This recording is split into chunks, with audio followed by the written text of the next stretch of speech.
రాష్ట్ర జాతీయ నాయకులు ఈనాడు ఫిబ్రవరి 16వ తేదీన తలపెట్టినటువంటి సమ్మెని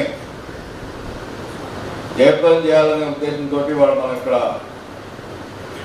ఆన్లైన్ బహిరంగ సభ పెట్టి ఈ దేశంలో రాష్ట్రంలో ఉన్నటువంటి ప్రజానీకాన్ని చైతన్యవంతం చేయాలనే ఉద్దేశంతో ఇవాళ మనం ఇక్కడ ఈ మీటింగ్ స్టార్ట్ చేశాం.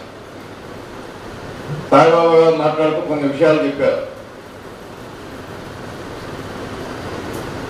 ఎందుకు మనం ఈ సమ్మె చేయాల్సినటువంటి పరిస్థితి వచ్చింది, ఈ పోరాటాన్ని ఎందుకు చేస్తున్నాం అనేటటువంటి అంశాల్లోకి వెళ్ళినప్పుడు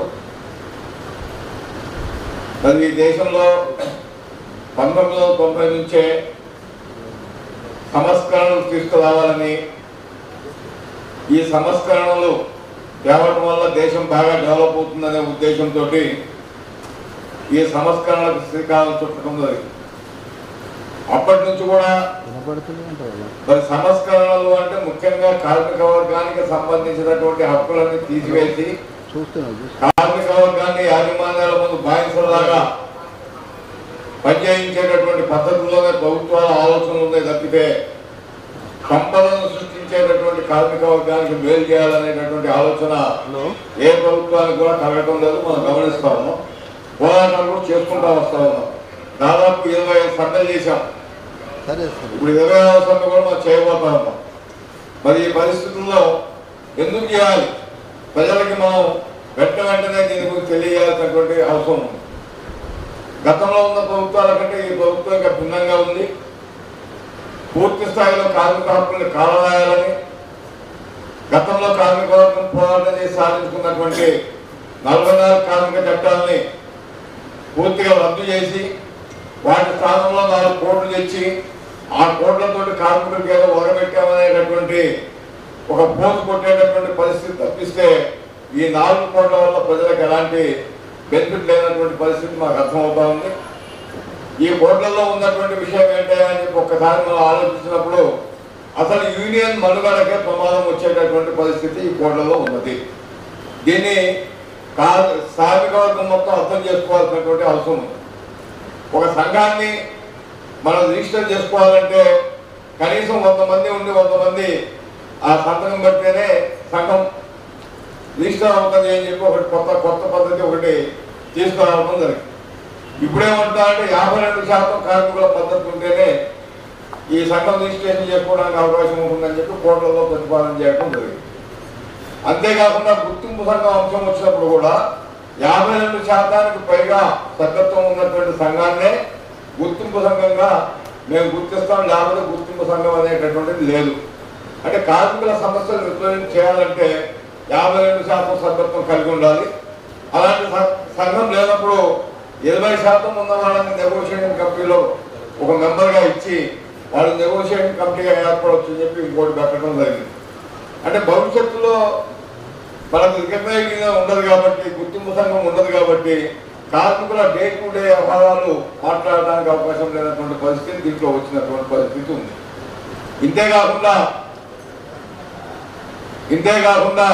ఇప్పుడు ట్రేడ్ యూనియన్ రిజిస్ట్రేషన్ యాక్ట్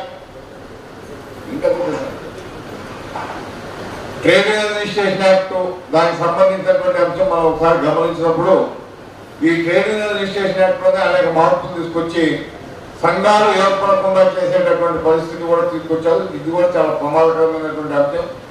దీంట్లో ఏదైనా పొరపాటు జరిగితే యాన్యువల్ సబ్మిట్ చేసేటప్పుడు కానీ ఇంకెప్పుడైనా కానీ ఆ సంఘాన్ని రద్దు చేసేటటువంటి అధికారం డిప్యూటీ రిజిస్ట్రార్ ఆఫ్ ట్రేడ్ యూనియన్స్కి ఇస్తూ మరి మాకు అన్యాయం జరిగిందని చెప్పి కోర్టు కూడా వెళ్ళడానికి అవకాశం లేకుండా ఈ కోర్టులో ఉన్నటువంటి అంశాన్ని కూడా మనం చాలా అది భయంకరమైనటువంటి అంశంగా తీసుకొని చూడాల్సినటువంటి అవసరం. అలా కోర్టులే పనికిరావు.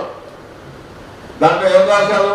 12 గంటల వరకు డ్యూటీ చేయించుకోవచ్చు అంటే 4 రోజులే చేయించుకోండి అని అంటున్నారు.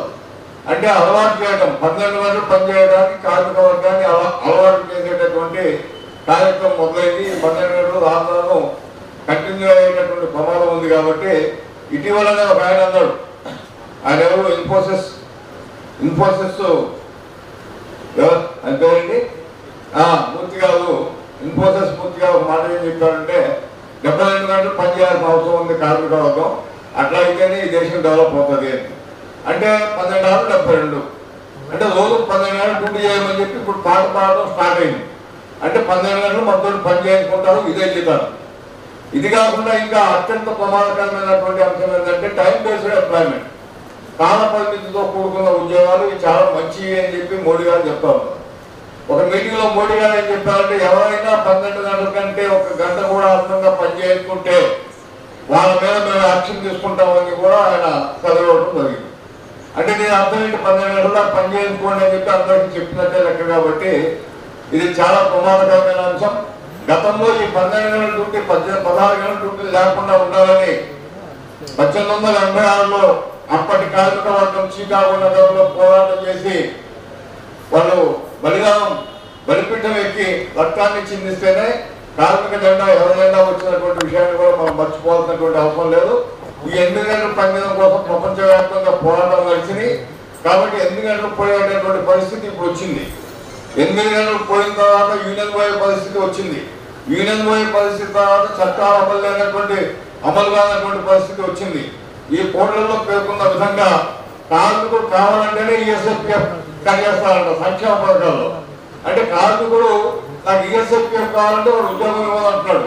అంటే నాకు వద్దంటేనే ఉద్యోగం ఇస్తున్నాడు. అంటే కార్మికుడితోటే నాకు ఈఎస్ఐపిఎఫ్ వద్దు అని చెప్పి అనిపించి నువ్వు వాడు వద్దన్నారు కాబట్టి నేను ఇవ్వట్లేదు అనే పద్ధతుల్లో వాళ్ళు చేసేటటువంటి ప్రమాదం ఇది కూడా ఉన్నది. ఇట్లాంటి అనేక అంశాలు మరి ఎన్ని అంశాలు చూసుకుంటే అన్ని అంశాలు నాకు కనపడుతూ ఉన్నటువంటి పరిస్థితి కూడా ఉన్నది. కాబట్టి ఈ కోర్సుని మనం ఎక్కడ అమలు చేయడానికి వీల్లేదు, దేశంలో ఎక్కడ అమలు చేయడానికి వీల్లేదు. పాత 44 కార్మిక చట్టాలను పునరుద్ధరించాలి, వాటిని అమల్లో తీసుకొచ్చి దాని ప్రకారం కార్మిక వర్గానికి జరగాల్సినటువంటి న్యాయం జరగాలనే ఉద్దేశంతో ఫిబ్రవరి 16వ తేదీన మనము సెక్టోరియల్ స్ట్రైక్ అంటే మొత్తం పరిశ్రమల్లో సెక్టార్గా పరిశ్రమలు తీసుకొని సమ్మె గ్రామీణ బంధు కూడా నిర్వహిస్తూ ఉన్నాం. దానికి ప్రజానీకం కార్మిక వర్గం పూర్తిగా మద్దతు ఇచ్చి ఫిబ్రవరి 16వ తేదీ నాడు వాళ్ళంతా రోడ్ల మీద రావాల్సినటువంటి అవసరం ఉందని చెప్పి ఈ సందర్భంగా నేను అందరికీ మనవి చేస్తాం. ఇంతేకాకుండా ఇప్పుడు ఉన్నటువంటి ప్రభుత్వం ఏదైతే బీజేపీ ప్రభుత్వం ఉందో ఈ బీజేపీ ప్రభుత్వానికి కార్మిక వర్గం వల్ల చిత్తశుద్ధి లేదు. సంపద సృష్టించే వాళ్ళు కార్పొరేట్ శక్తులు అని చెప్పి వాళ్ళకి కావాల్సిన రాయితీలు ఇస్తా ఉన్నారు, కార్మికులకు మాత్రం అన్యాయం చేస్తా ఉన్నారు. కార్మికులు బానిసల్లాగా యజమానుల దగ్గర పనిచేసేటటువంటి పరిస్థితిని వాళ్ళు కల్పించేటటువంటి విధానాన్ని చూస్తే కార్మిక వర్గం రాజీ లేనటువంటి పోరాటాలు కూడా వాళ్ళు నిర్వహించాల్సినటువంటి అవసరం ఉంది. ఈ విషయాన్ని కూడా మనం తప్పకుండా అర్థం చేసుకోవాల్సినటువంటి అవసరం ఉంది. రైతుల పోరాటం చూసాం. 3 నల్ల చట్టాలు తెచ్చినప్పుడు మోడీ గారు చెప్పినటువంటి అంశం ఏంటంటే రైతుని వాళ్ళ ఆదాయం రెట్టింపు చేయడానికి నేను చట్టాలు తెచ్చాను, వాళ్ళు బాగుపడాలనే ఉద్దేశంతో తెచ్చానని చెప్పి ఆయన చెప్పడం జరిగింది. చెప్పినప్పటికీ కూడా రైతులు మాకు ఈ చట్టాలు అవసరం లేదు, ఇవి రద్దు చేసేంత వరకు కూడా మేము పోరాటం చేస్తామని చెప్పి 15-16 నెలలు అననుకూలమైనటువంటి వాతావరణంలో ఢిల్లీ సరిహద్దుల్లో కూర్చొని 700 మంది చనిపోయినప్పుడు కూడా వాళ్ళ పోరాటాన్ని ఆపకుండా మోడీ గారు ఈ చట్టాన్ని రద్దు చేస్తాం అని చెప్పి చెంపలేసుకునేంత వరకు కూడా వాళ్ళ పోరాటం సాగింది చూసి దాంట్లో నుంచి కార్మికులు చాలా నేర్చుకోవాల్సినటువంటి అవసరం ఉంది. ఇది కూడా మనం అర్థం చేసుకోవాల్సినటువంటి అవసరం ఉంది. ఇప్పుడు ఈ కోర్టులు తెలంగాణలో అమలు చేయవద్దని చెప్పి చెప్పాం. కేసీఆర్ గారు ప్రభుత్వం ఉన్నప్పుడు ఆయన మెమోరాండాలు కూడా ఇచ్చాం, ఇది అమలు చేయవద్దండి, అమలు చేయడం వల్ల చాలా ప్రమాదం ఉంది, చాలా రాష్ట్రాల్లో అమలు చేయట్లేదు అని చెప్పి. అయినా కానీ కేసీఆర్ గారు మన మాట్లాడకుండా దీన్ని అమలు చేస్తామని చెప్పి 2 జీవోలు ఆయన తీసుకురావడం జరిగింది. ఇప్పుడు ఈ రాష్ట్రంలో ఉన్నటువంటి ప్రభుత్వం మరి మేము కార్మిక అనుకూల ప్రభుత్వం అంటున్నారు కాబట్టి ఈ ప్రభుత్వాన్ని కూడా మన ట్రేడ్ యూనియన్స్ తరఫు నుంచి వారికి వినతి పత్రం ఇవ్వాల్సినటువంటి అవసరం ఉంది. కేసీఆర్ గారి హయాంలో తీసినటువంటి ఆ 2 జీవోల్ని పూర్తిగా రద్దు చేసి మా రాష్ట్రంలో కోర్సును అమలు చేయము అని చెప్పేటటువంటి దాంట్లో భాగంగా దీన్ని కూడా మనం ముందుకు తీసుకెళ్లాల్సినటువంటి అవసరం ఉంది. దీని మీద ఎవరు ఏమి అభ్యంతరాలు పెట్టాల్సినటువంటి అవసరం లేదు. జరిగినటువంటి పొరపాటును సరి చేసుకుందామనే ఉద్దేశంతో నేను ఇవాళ ఈ మాట ఈ ప్రతిపాదన పెడతా ఉన్నాను. కాబట్టి దీనికి సంబంధించినటువంటి అంశంలో కూడా మనం ముందుకు పోదామని చెప్పి తెలియజేసుకుంటా ఉన్నాం. ఇప్పుడు రైతులకు సంబంధించి మినిమం సపోర్ట్ ప్రైస్ ఇవ్వండి అని అంటే ఇస్తామని ఒప్పుకొని ఇప్పుడు దాకా మినిమం సపోర్ట్ ప్రైస్ ని చట్టబద్ధంగా చేయకుండా కాలయాపన చేస్తున్నటువంటి ఆ డిమాండ్ కూడా దీంట్లో ఉంది. ఇవాళ రైతులు వ్యవసాయ కూలీలు అలాగే పారిశ్రామిక కార్మిక వర్గం మొత్తం కలిసి నిర్వహిస్తున్నటువంటి ఈ 16వ తేదీ కార్యక్రమం కాబట్టి దీన్ని మనం విజయవంతంగా ముందుకు తీసుకెళ్ళినట్టయితే కనీసం ప్రభుత్వం ఆలోచనలో మార్పు వస్తుంది అని చెప్పి మనం అనుకుంటున్నాం. కానీ అనుకోవాల్సిన అవసరం లేదు. గత ప్రభుత్వాలు ఎన్ని చూసినా కానీ తాత్కాలికంగా స్పీడ్ కొద్దిగా తగ్గించుకుంటున్నారు తప్పిస్తే మొత్తానికి వాళ్ళు అనుకున్నటువంటిది ముందుకు తీసుకెళ్లేటటువంటి కార్యక్రమం ఉన్నది. కాబట్టి ఇట్లాంటి ప్రభుత్వం అధికారంలో ఉండటం కార్మిక వర్గానికి చాలా నష్టం. మతాన్ని జోడిస్తున్నారు, కులాలు మతాలు రెచ్చగొట్టి ప్రజల్ని మధ్యలో చీలికలు తీసుకొచ్చి తమ కాలం గడుపుకోవాలని చెప్పి ప్రజలు మిగతా విషయాల మీద ఆలోచన చేయకుండా చేయాలని చెప్పి ఇవాళ ఉన్నటువంటి కేంద్రంలో ఉన్నటువంటి బీజేపీ ఎన్డీఏ ప్రభుత్వం, ఆ ప్రభుత్వానికి నాయకుడుగా ఉన్నటువంటి మోడీ గారు ఇట్లాంటి ప్రయత్నాలు చేస్తా ఉన్నారు. ప్రజలేమి మతాల్లో పోవద్దు, అందరికీ దేవుడు ఉన్నారు, అందరికీ వాళ్ళ విశ్వాసాల ప్రకారం దేవుడిని మనం పూజించుకోవచ్చు, ప్రార్థన చేసుకోవచ్చు, అన్ని చేసుకోవచ్చు. కానీ మనకు సంబంధించినటువంటి అంశాలు ఏవైతే ఉన్నాయో వాటి మీద మనం ఆలోచన చేయాలి. అట్లాగే కనీస వేతనం, జాతీయ కనీస వేతనం కూడా 178 రూపాయలు పెట్టి క్లోజ్ వేజెస్ అని చెప్పి వాళ్ళు తీసుకురావడం జరిగింది. ఇది చాలా ప్రమాదకరమైనటువంటి అంశం. అట్లాగే ఇండియన్ లేబర్ కాన్ఫరెన్స్ అనేది కూడా జరపలేదు. ఇండియన్ లేబర్ కాన్ఫరెన్స్ జరిపి దాంట్లో కార్మిక వర్గానికి సంబంధించినటువంటి ముఖ్యమైనటువంటి అంశాలు ఇచ్చేయాలి. ఈఎస్ఐ ప్రావిడెంట్ ఫండ్ కంపల్సరీ చేయాలి. కార్మికులు ఇష్టంతో మేము చేస్తామనేటటువంటిది లేదు. అంతేకాకుండా కార్మిక చట్టాలు గతంలో ఉన్న చట్టాలే ఉండాలి. ఒక ఉదాహరణ మనం చూసుకుంటే 1923 వర్క్మెన్ కాంపన్సేషన్ యాక్ట్ అనే చట్టాన్ని మనం చూసుకుంటే ఈ సవరించిన కోర్టులో ఏం పాయింట్ పెట్టారంటే ఉద్దేశపూర్వకంగా కార్మికులు ప్రమాదానికి గురైతే యజమాని నష్టపరిహారం ఇవ్వాల్సినటువంటి అవసరం లేదని చెప్పి దాంట్లో ముందుకు వచ్చారు. అంటే ఇది ఎంత ప్రమాదకరంగా ఉంది. ఉద్దేశపూర్వకంగా కార్మికుడు ఎక్కడన్నా ప్రమాదానికి గురవుతాడా? యజమాని చెప్తాడు వాడు కావాలని, వాడి ఇంట్లో ఆర్థిక పరిస్థితులు బాగాలేవు కాబట్టి ఆ ఇంటికి డబ్బులు కావాలని వాడు కావాలని పోయి విషయంలో పడ్డాడని చెప్తాడు. దాంతో యజమాని నష్టపరిహారం ఇవ్వాల్సినటువంటి అవసరం లేదు. ఇట్లాంటి మాటలు చెప్పి ఈ పద్ధతిలో చేస్తున్నటువంటి దాన్ని మనం అడ్డుకోవాల్సినటువంటి అవసరం ఉంది. లేకపోతే కార్మిక వర్గానికి భవిష్యత్తు లేదు. ఏ కోర్టులో అనేక అంశాలు ఉన్నాయి, సమ్మె చేసేటటువంటి అవకాశం లేదు. చట్టబద్ధంగా నువ్వు సమ్మె చేయాలి అంటే గతంలో ఉన్నటువంటి పద్ధతుల ప్రకారం సమ్మె నోటీస్ ఇచ్చిన తర్వాత లేబర్ డిపార్ట్మెంట్ కన్సిలేషన్ ఆఫీసర్గా దాంట్లో ఎంటర్ అయి 18 వారాల్లో ఆ కన్సిలేషన్ పూర్తి చేయాలి. ఒకవేళ పూర్తి చేయకపోతే ఆ కన్సిలేషన్ పూర్తి అయినట్టు భావించి కార్మిక వర్గం సమ్మెలోకి పోతే అది చట్టబద్ధమైన సమ్మె గత చట్ట ప్రకారం అవుతుంది. కానీ ఇప్పుడు ఏం చేశారు, ఆ 18 వారాలు పొందించారు. అంటే కన్సిలేషన్ ఆఫీసర్ ఫైల్ క్లోజ్ చేసేంత వరకు అది కన్సిలేషన్ లో ఉన్నట్టే లెక్క. కన్సిలేషన్ లో ఉన్న సందర్భంలో సమ్మె పోతే అది ఇల్లీగల్ సమ్మె, చట్ట విరుద్ధమైన సమ్మె. ఇల్లీగల్ సమ్మె చేసిన వాళ్ళకి ఫైన్ ఎంతగా అంటే గతంలో నామమాత్రంగా ఉండేది 1000 రూపాయలు, 1 నెల జైలు శిక్ష అనుకుంటా గతంలో ఉన్న చట్టంలో. ఇప్పుడున్న దాంట్లో కోర్టులో ఏమొచ్చిందంటే 6 నెలలు జైలు శిక్ష, 2 లక్షల రూపాయల దాకా జరిమానా విధించవచ్చు.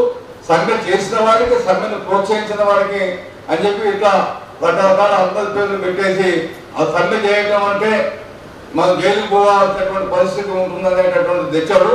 భవిష్యత్తులో ఈ కోర్టు మీద అమల్లో ఉంటే చట్టబద్ధమైన సమ్మె చేయడం కార్మిక వర్గానికి సాధ్యం కాదు. అన్ని చట్ట విరుద్ధమైనటువంటి సమ్మెలు జరిగే ప్రమాదం ఉంది. కాబట్టి మరి కార్మిక వర్గం జైలుకు పోవడానికి కూడా సిద్ధపడాల్సినటువంటి అవసరం ఉంది. దానికి సంబంధించినటువంటి ఫైన్లు కూడా కట్టడానికి సిద్ధపడాల్సినటువంటి అవసరం ఉంది. ఇలాంటి దుర్భరమైన పరిస్థితుల్లో మరి మనం మన హక్కులను కోల్పోతా ఉన్నాం. సంఖ్యాపరంగా మనం ఎక్కువ మంది ఉన్నాం, ఓట్ల పరంగా మనం ఎక్కువ మంది ఉన్నాం. మరి మనం ఒక్కసారి ఆలోచిస్తే మనకు జరుగుతున్నటువంటి అన్యాయాన్ని మనసు మీద తీసుకుంటే ఈ ప్రభుత్వాన్ని ఇంటికి పంపించడం పెద్ద సమస్యం కాదు. కాబట్టి రాబోయేటటువంటి పార్లమెంట్ ఎన్నికల్లో కార్మిక వ్యతిరేకంగా ఉన్నటువంటి కేంద్రంలో బీజేపీ ఎన్డీఏ ప్రభుత్వాన్ని చిత్తుగా ఓడించి లౌకిక ప్రభుత్వాన్ని అధికారంలోకి తీసుకురావాల్సినటువంటి బాధ్యత కార్మిక వర్గం మీద ఉంది. అంటే అది కూడా మన ప్రభుత్వం కాదు, అది కూడా 100% కార్మిక వర్గానికి ఏమి న్యాయం చేయరు. కానీ చేయకపోయినప్పటికీ కూడా కొంతమేర కన్నా మనకు న్యాయం జరిగేటటువంటి పరిస్థితి ఉంటుంది. కాబట్టి ఆ ప్రభుత్వాలను తీసుకొచ్చి అవసరమైతే మన సమస్యల మీద వాళ్ళు వ్యతిరేకంగా చేస్తూ ఉంటే పోరాటాలు చేసుకోవడానికన్నా మనకు అవకాశం ఉంటుంది. కాబట్టి ఆ పద్ధతిలో మనం ముందు కొనసాగాలని, ఫిబ్రవరి 16వ తేదీ జరగబోయేటటువంటి ఈ సమ్మె కానీ లేకపోతే ఈ బంద్ కానీ ఒక బంధులాగా, మొత్తం ఒక బంధులాగా దీన్ని మనం ముందుకు తీసుకెళ్లాల్సినటువంటి అవసరం ఉంది. కాబట్టి మొత్తం అందరూ సహకరించి ఇది మా కోసం మేము చేస్తున్నామని ఫీల్ అయ్యి దీంట్లో పార్టిసిపేట్ చేయాలని చెప్పి తెలంగాణలో ఉన్నటువంటి యావత్ కార్మిక వర్గానికి, రైతులకి, వ్యవసాయ కార్మికులకి, దీంతో సంబంధం ఉన్నటువంటి ప్రతి ఒక్కరికి కూడా ఏఐటీసీ రాష్ట్ర సమితి తరఫు నుంచి, జాతీయ సమితి తరఫు నుంచి నేను మీ అందరికీ విన్నవించుకుంటూ అందరికీ రాష్ట్రాలు తెలియజేసుకుంటూ సెలవుకుంటా ఉన్నాను.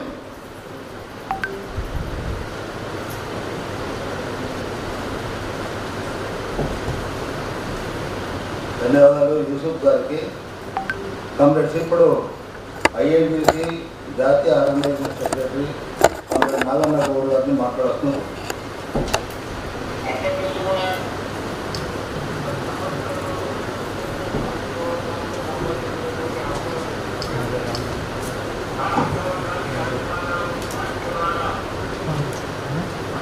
ఈ నెల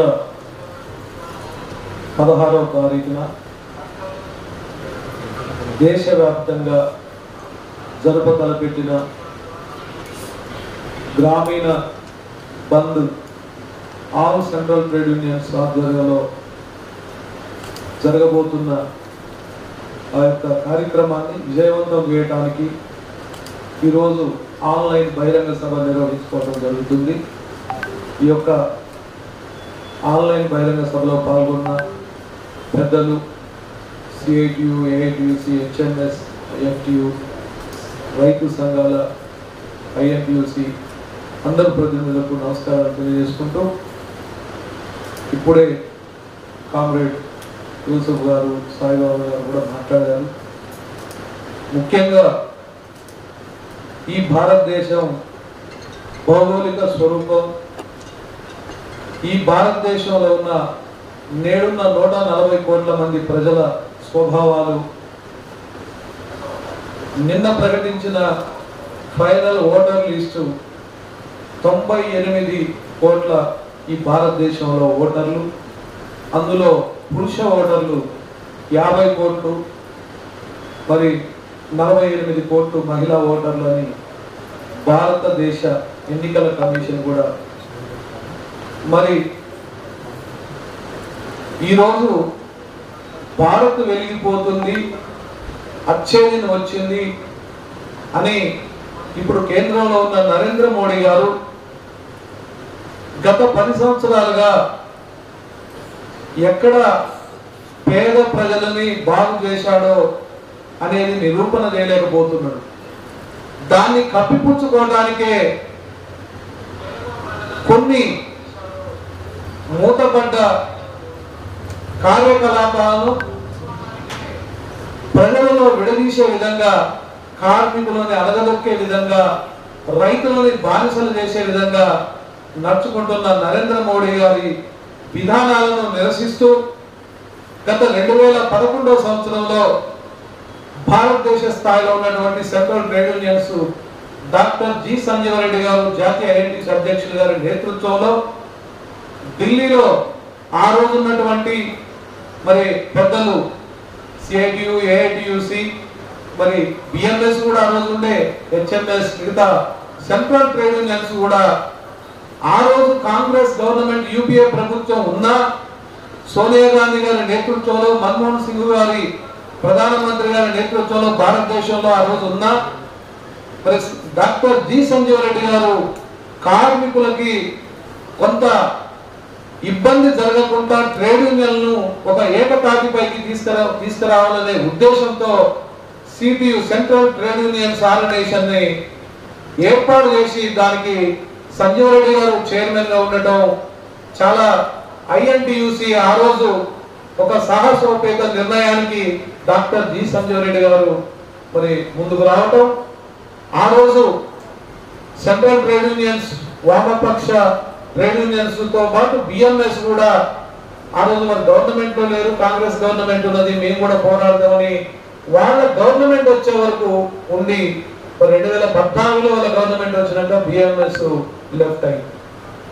ముఖ్యంగా ఈ భారతదేశం 1927లో, అంతకంటే ముందు 1896లో బాంబే వంటి పరిసర ప్రాంతాల్లో ఎంతో సాహసోపేతంగా బ్రిటిష్ వారిని పారద్రోలిన అంటే అప్పటికి ఉద్యమాలు ఇంకా ఎక్కువ శాతం మొదలు కాని పరిస్థితుల్లో కూడా ఆ రోజు మరి ఆ మహాత్మా గాంధీ గారు కానీ మరి సర్దార్ వల్లభాయ్ పటేల్ కానీ అంతకు ముందున్నటువంటి మరి భారతదేశ స్వాతంత్ర ఉద్యమంలో ఉన్న మహోన్నత వ్యక్తులు అంబేద్కర్ గారితో సహా మరి ట్రేడ్ యూనియన్ యాక్టివిటీలో ఆ రోజు మరి జిన్నింగ్ మిల్లులో కానీ బాంబేలో ఉన్నటువంటి ఆనాడు ఎస్టాబ్లిష్డ్ పరిశ్రమలు మరి వాటిల్లో కానీ యూనియన్లు ధైర్యంగా పెట్టి ఆ రోజే కార్మికుల యొక్క హక్కుల కొరకు పోరాటాన్ని జరిపిన ఈ త్యాగం ఈ భారతదేశ గడ్డ మీద పుట్టిన కార్మిక లోకానికి ఉంది.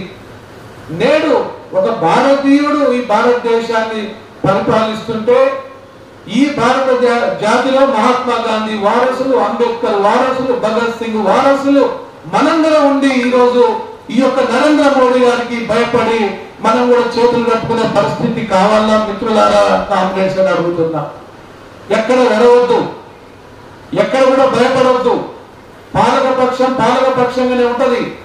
కానీ నరేంద్ర మోడీ గారికి ఒక్కటే మేము తెలియజేస్తున్నాం, ఇది శాశ్వతం కాదు. ఈ భూమి కానీ భారతదేశం మీ ఒక్కరికి సొంతం కాదు. ఎంతో మంది మహానుభావులు ఈ భారతదేశంలో ఇవాళ 142 కోట్లకు వచ్చింది, కానీ ఆ రోజు 32 కోట్లు ఉన్న దాని నుంచే ఉద్యమం మొదలైనది.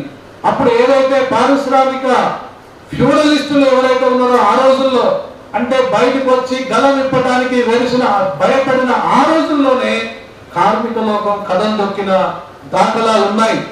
మరి వాటిని గుర్తెరిగి నరేంద్ర మోడీ గారు ఇప్పటికైనా మీరు 29 లేబర్ కోడ్లను కేవలం 4 కోడ్లుగా మీ మిత్రులు ఆదాని, అంబానీ, ఒక 7-8 మందికి, చోక్సీ లాంటి వాళ్ళకి లాభం జరిగే విధంగా మీరు చేస్తున్నారు. ఇది 100 మందిని కొట్టి ఒకరికి పెట్టిన సందం అయిపోతుంది. ప్రకృతి కూడా సహించదు దీన్ని. మీరు ఆ శ్రీరాముడు కూడా మిమ్మల్ని సహించడు, మెచ్చుకోడు. ఎందుకంటే పైన చేసేది మీరు ఈ యొక్క దేవత రూపాలను పెట్టి, కానీ శ్రీరాముడు అనేవాడు లోకాభిరాముడు, విశ్వానికే దేవుడు శ్రీరాముడు. ఆ చరిత్ర ఉన్నప్పుడు ఈ చరిత్ర తెలియని కొంతమందితోని మీరు పేదలని ఎవరైతే ఇబ్బందులకు గురి చేసి, కార్మికులను, కర్షకులను ఎవరైతే ఇబ్బందులకు గురి చేస్తారో ఖచ్చితంగా ఆ యొక్క రాముడి శాపమే మీ అంట ఉంటుంది. రాబోయే 2024 ఎలక్షన్లో ఖచ్చితంగా మీకు ఆ శాపం తగులుతుంది. నరేంద్ర మోడీ గారు ఇప్పటికైనా మీరు సెటరేట్ కండి, కార్మిక చట్టాలను సవరణలను మానుకోండి. సెంట్రల్ ట్రేడ్ యూనియన్స్ నాయకులతోటి డాక్టర్ జి సంజీవ్ రెడ్డి గారు కానీ, సిఐటియు, ఏఐటియుసి, ఐఎన్టీయూసి అందరూ నాయకులతో ఒకసారి సమావేశం చేసి అందులో కార్మికులకు ఇబ్బందికరమైన ప్రస్తుతం మీరు వేసినటువంటి చట్టాలను సవరణ చేసి, ముఖ్యమైన కార్మికులకు ఇబ్బందులకు గురవుతున్న కొన్ని చట్టాలను తీసేసి వాటిని మళ్ళీ ప్రజలకు అనుకూలంగా, కార్మికులకు, కర్షకులకు అనుకూలంగా తయారు చేసే విధంగా ముందుకు రావాలని విజ్ఞప్తి చేస్తున్నాం. ఈరోజు 2011 నుంచి మొదలెడితే నేటికి కూడా ఎన్నో సార్లు ఇలా జాతీయ స్థాయిలో ఉద్యమాలు, బంద్లు, రాస్తారోకోలు ఆల్ సెంట్రల్ ట్రేడ్ యూనియన్స్ ఆధ్వర్యంలో జరుగుతున్నాయి. ఇప్పటికీ దాదాపు పోయిన సంవత్సరం కూడా 22 కోట్ల మంది భారతదేశంలో సమ్మెలో పాల్గొన్న లెక్కలు ఉన్నాయి. ఇంటెలిజెన్స్, సెంట్రల్ ఇంటెలిజెన్స్ వారే తెలియజేసింది. ముఖ్యంగా ఈ భారతదేశంలో ఉన్నటువంటి ఇప్పుడున్న ఆర్థిక వ్యవస్థ కూడా ఆ రోజు 2013-14లో ఉన్నటువంటి కేవలం 50,000 కోట్ల రూపాయలు అప్పులుంటే ఇవాళ 145 లక్షల కోట్ల రూపాయల అప్పులకు తీసుకొచ్చిన దౌర్భాగ్యం నరేంద్ర మోడీ గారు. అదేవిధంగా మీరు ఆ రోజు 15 లక్షల రూపాయలు మేము నల్లధనాన్ని తీసుకొచ్చి 15 లక్షల రూపాయలు ప్రతి పేదవాని మేము అకౌంట్ లో వేస్తామని చెప్పారు. 2014లో 15 లక్షల రూపాయలు రాకపోగా దాని ద్వారా ఇంకా ఎంతో మంది పేదలు నష్టపోయారు. ఇలా ఉపాధి హామీ చట్టాన్ని కూడా నిర్వీర్యం చేస్తున్నారు. ఇలా సమాచార చట్టాన్ని కూడా నిర్లక్ష్యం చేస్తున్నారు. ఎక్కడున్నది నరేంద్ర మోడీ గారు మీ ప్రభుత్వం? ఇలా భారతదేశాన్ని మీరు వెలిగిపోతుంది కాదు, చీకటి కూపంలోకి తీసుకెళ్తున్నాడు నరేంద్ర మోడీ గారు. కాబట్టి ఈ భారతదేశంలో అసంఘటిత రంగాల్లో ఉన్న పేదలు కానీ, కార్మికులు కానీ, రైతులు కానీ, ఈ యొక్క పరిశ్రమలలో ఉన్నటువంటి 10% నుంచి 15% ఉన్న పారిశ్రామికవాదులు వేల కోట్ల రూపాయలు బ్యాంకులకి అప్పులున్నా వాటిని ఇటీవలనే చూసినాం. రఘురామరాజన్ గారు మాజీ ఆర్బీఐ గవర్నర్ గారు వారు వెల్లడించారు ఒక నివేదిక. దాదాపు 19 నుంచి 20,000 కోట్ల రూపాయలు 5 సంవత్సరాలు 6 సంవత్సరాలనే రద్దు చేశారంట ఉన్నత వర్గాలకి. మరి అలాంటి పరిస్థితులు పేదవాడికి ఈరోజు ఈ భారతదేశంలో బడ్జెట్ లో 75,000 కోట్ల రూపాయలు ఉపాధి హామీకి పెట్టడానికి దటపటాయిస్తున్నారు మీరు కేంద్రం. ఆ రోజు యూపీఏ ప్రభుత్వం శ్రీమతి సోనియా గాంధీ గారి, మన్మోహన్ సింగ్ గారి నాయకత్వంలో ఉపాధి హామీ పథకం ప్రతి రాష్ట్రంలో కూడా పేదవాడు అర్ధాకలితో ఉండొద్దనే ఉద్దేశంతో దాన్ని చట్టం చేసి ఉపాధి హామీ పథకాన్ని తీసుకొస్తే ఈ రోజు దాన్ని నిర్వీర్యం చేస్తున్నారు, నిధులు తగ్గిస్తూ వస్తున్నారు, గ్రాడ్యువల్ గా అక్కడ కూడా రద్దు చేయాలని చూస్తున్నారు. అదేవిధంగా అదే స్ఫూర్తితో ఇవాళ ఈ తెలంగాణ రాష్ట్రంలో కూడా ప్రజలు మరి లౌకికవాదులు ఈ రాష్ట్రంలో కాంగ్రెస్ పార్టీకి అధికారాన్ని ఇచ్చారు. మీరు చూస్తున్నారు ఈ యొక్క 60 రోజుల్లో ఆనాడు ఇందిరా పార్క్ దగ్గర ధర్నా చేయని ప్రభుత్వాన్ని పాల్గొన్నారు. ఆనాడు సచివాలయం గేటు దగ్గర కూడా రాని ప్రభుత్వాన్ని అడగదొక్కారు. అదే స్ఫూర్తి ఇలా రేవంత్ రెడ్డి గారు సీఎం గారి నాయకత్వంలో పేదల కోసం ప్రజాపాలన మొదలైంది. ఎక్కడ ఎలాంటి యొక్క మీమాంస అవసరం లేదు, ఎవరికి డౌట్ అవసరం లేదు. ఇది ప్రజాపాలన. తెలంగాణ రాష్ట్రంలో సోనియా గాంధీ గారి నేతృత్వంలో, రాహుల్ గాంధీ గారి ఆదేశంతో ఇక్కడ రేవంత్ రెడ్డి గారు ఒక చక్కటి ప్రజలకి అనుకూలమైన ప్రజాపాలన అందిస్తుండటానికి 6 గ్యారంటీలలో ఇప్పటికే 4 గ్యారంటీలను కూడా ముందుకు తీసుకురావడం జరిగింది ఈ రాష్ట్రంలో. ఇప్పుడు మన సాయిబాబా గారు పెద్దలు చెప్పారు. మరి కేంద్రం తీసుకొచ్చిన ఆ యొక్క ట్రేడ్ యూనియన్ మార్పులు చేసిన చట్టాల పట్ల ఖచ్చితంగా INTUC doctor G Sanjay Reddy గారి నేతృత్వంలో సీఎం గారికి కూడా అందులో ప్రమాదకరమైన చట్టాల పట్ల ఏమాత్రం కూడా రాష్ట్రం తీర్పు చేయకుండా దాన్ని నిలువరించడానికి కూడా ఐఎన్టీసీ ప్రయత్నం చేస్తుందని, అది డాక్టర్ జి సంజయ్ రెడ్డి గారి నేతృత్వంలో జరుగుతుందని, రేపు జరగబోయే ఒకటే ఈ భారతదేశంలో కార్మికులకు ఒకటే ఆలోచించాలి, శ్రీరాముడు సకల లోకాభిరాముడు. ఈ యొక్క సృష్టి ఆవిర్భావం నుంచి కూడా క్రీస్తుకు పూర్వం ఏదైతే జైనుల కానుంచి, బౌద్ధుల కానుంచి, ఆర్యుల కానుంచి, క్రిస్టియన్లు, మొహమ్మదీయన్లు, జొరాస్ట్రియన్లు వీళ్ళందరూ ఒకరికొకరు ఏదైతే ఉన్నదో అదంతా ఒక భాగం. కానీ శ్రీరాముని పేరు మీద లబ్ధి చేసుకోవాలి, ప్రజలను మధ్య పెట్టాలి, మేము ఏం పని చేయం, మేము అభివృద్ధి చేయం, ఉద్యోగాలు ఇయ్యం, మరి కనీసం ఇలా 2 కోట్ల ఉద్యోగాలు ఖాళీలు ఉన్నాయి ఈ భారతదేశంలో, వాటిని నింపే దిశగా మేము పనిచేయం. ఏమైనా గంటలు కొట్టుడు, దీపాలు వెలిగించుడు, ఏం చేస్తున్నారు వెళ్ళిపోతుంది ఈ యొక్క నరేంద్ర మోడీ గారు ప్రభుత్వాన్ని ప్రశ్నిస్తున్నా. ముఖ్యంగా యువత కూడా ఆలోచించాలి. మీరు సెక్యులర్ భావాలు ఈ భారతదేశం నుంచి ఒక గుజరాత్ రాష్ట్రం నుంచే మరి క్రిస్టియన్ కంట్రీగా అత్యంత ప్రపంచంలోనే పెద్ద మతం అనుకుంటున్న క్రిస్టియన్ కంట్రీలు అయినటువంటి అమెరికా, యుఎస్ఏ, ఆస్ట్రేలియా, ఐరోపా, ఫ్రాన్స్ ఇలాంటి దేశాల్లో ఒక గుజరాత్ నుంచి 6-7 లక్షల మంది పోయి జీవనం వెల్లదీస్తున్నారు. అక్కడ మతాలు లేవే. ఈ భారతదేశంలో రాజకీయం కోసం మతాన్ని ఎక్కువ ప్రజ్వలింపజేయడం అనేది మంచిది కాదు. ఈ లౌకికవాదం భిన్నత్వంలో ఏకత్వాన్ని పెంపొందించే విధంగా మన రాజ్యాంగం రాసుకున్నాం.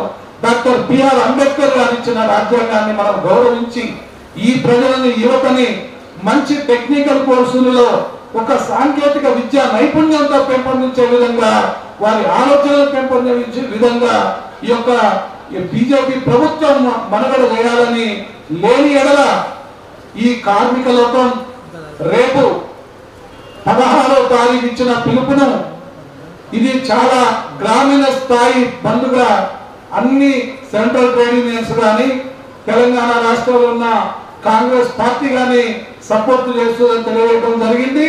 రేపు 16వ తారీఖున జరగబోయే బంద్ను, గ్రామీణ బంద్ను విజయవంతం చేయాలని, భారీ ఎత్తున పాల్గొనాలని, రాబోయే 2024 ఈ ఎలక్షన్లలో ఈ యొక్క నరేంద్ర మోడీ ప్రభుత్వాన్ని పారదోలడానికి తార్కాణం కావాలని విజ్ఞప్తి చేస్తూ మరి భారతదేశంలోని కార్మిక లోకం, కర్షక లోకం అందరూ కూడా ఎక్కువ మొత్తంలో పాల్గొనాలని విజ్ఞప్తి చేస్తూ రేపు జరగబోయే ఎన్నికల్లో కూడా నరేంద్ర మోడీని బయటకు పంపే విధంగా ఈ కార్మికులకు కథం దొక్కాలని సవినయంగా వేడుకుంటూ నాకు ఈ అవకాశం ఇచ్చిన పెద్దలందరికీ ధన్యవాదాలు తెలియజేస్తున్నాను. జై హింద్. ఐఎన్టీయూసీ జాతీయ ఆర్గనైజింగ్ సెక్రటరీ నాగన్న గౌడ్ గారికి ఈ సభ తరఫున ధన్యవాదాలు తెలియజేస్తా ఉన్నాం. కామ్రేడ్స్, మధ్యలో ఫోన్లు వస్తున్నాయి. ఆన్లైన్ మీటింగ్ అంటేనే సహజంగా కొన్ని సాంకేతిక ఇబ్బందులు వస్తాయి. మాట వినకపోవడం, స్క్రీన్లో కొన్ని తేడాలు. మరీ ఇబ్బంది వచ్చినప్పుడు ఇక్కడ వేదిక మీద ఉన్నాడు ఫోన్ చేసిన ఇక్కడ కూడా అంతరాయమే. దయచేసి మీరు ఓపిక పట్టడం, లేదనుకుంటే లాగౌట్ అయ్యి మళ్ళా లింక్లోకి జాయిన్ అవ్వడం అనేది ఒక పరిష్కారం. ఇక్కడ ఎప్పటికప్పుడు దీన్ని సరిచేసేదానికి ఆన్లైన్ బృందం ప్రయత్నం చేస్తూ ఉంది. దయచేసి అసౌకర్యానికి మన్నించమని కోరుతూ ఓపికగా ఈ సభ అయ్యేదాకా సహకరించాలని ప్రతి ఒక్కరికి విజ్ఞప్తి చేస్తూ ఇప్పుడు హెచ్ఎంఎస్ హింద్ మజ్దూర్ సభ తెలంగాణ రాష్ట్ర ప్రధాన కార్యదర్శి కమరెడ్డి డబ్బా రామారావు గారిని మాట్లాడాల్సిందిగా కోరుతున్నాను.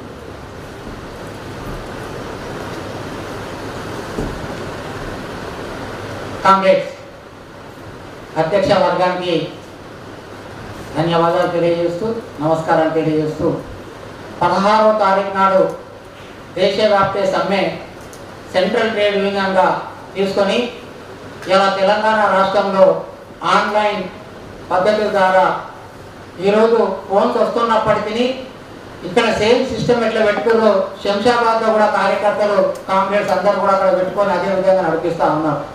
కాబట్టి ఇలా జనాలలోకి వెళ్ళింది 16వ తారీఖు నాడు సమ్మె చేయాలా, అన్ని సెంట్రల్ ట్రేడ్ యూనియన్లు అన్ని రాజకీయ పార్టీల మద్దతుతోని ముందుకు పోవాల్సిన అవసరం ఉన్నది. కాబట్టి మనం ఈ ఆన్లైన్ బహిరంగ సభ నిర్వహిస్తూ ఉన్నాం. ఏదేమైనప్పటికీ మన తెలంగాణ రాష్ట్రంలో గతంలో ఏ ప్రభుత్వం ఉన్నప్పటికీ కూడా ఈరోజు 4 కోట్లు అమలు అవుతున్నాయని చెప్పేసి గండాపదంగా చెప్పడానికి ఇలా వీలు ఉన్నది. ఎందుకన్నట్టయితే ఇలా భువనగిరి లోపల ఇలా కంపెనీ ఉన్నది, ఇలా బ్రాహ్మణపల్లి అని అక్కడ ఏజీఏ గ్యాస్ హిందీ పేరు కంపెనీ ఉన్నది. అక్కడ 4 కోట్ల కూడా అమలు అవుతా ఉన్నది. అదేవిధంగా ఏజీఏ గ్యాస్ ఫ్యాక్టరీ భువనగిరిలో ఉన్నది, అది కూడా అక్కడ కూడా అమలు అవుతా ఉన్నది. అదే బోరబండలో కూడా ఉన్నది, అక్కడ కూడా అమలు అవుతా ఉన్నది. కానీ ప్రభుత్వాలు చెప్తున్నది ఒకటి, చేస్తున్నది ఒకటి. కార్మిక రంగాలను యూనియన్లను లేకుండా చేసే బాధ్యత మేనేజ్మెంట్ తీసుకుంటా ఉన్నది. లేబర్ డిపార్ట్మెంట్కి వచ్చి కన్సిలేషన్ అడ్మిట్ చేసి కన్సిలేషన్ నడుస్తున్నప్పుడు అక్కడ 12(3) సెటిల్మెంట్ చేయకుండా 18(1) అని చెప్పేసి ఒక బహానాతోటి వర్కర్ టు వర్కర్ కాని చేపించుకొని ఇవాళ భువనగిరి గ్యాస్ ఫ్యాక్టరీలో ఇలా మేనేజ్మెంట్ ఇలా అగ్రిమెంట్ చేసేసింది. వచ్చి మేనేజ్మెంట్ ఇక్కడికి వచ్చి కూర్చొని లేబర్ డిపార్ట్మెంట్ లో ఏం చేద్దామని పర్సూ చేస్తా ఉన్నది.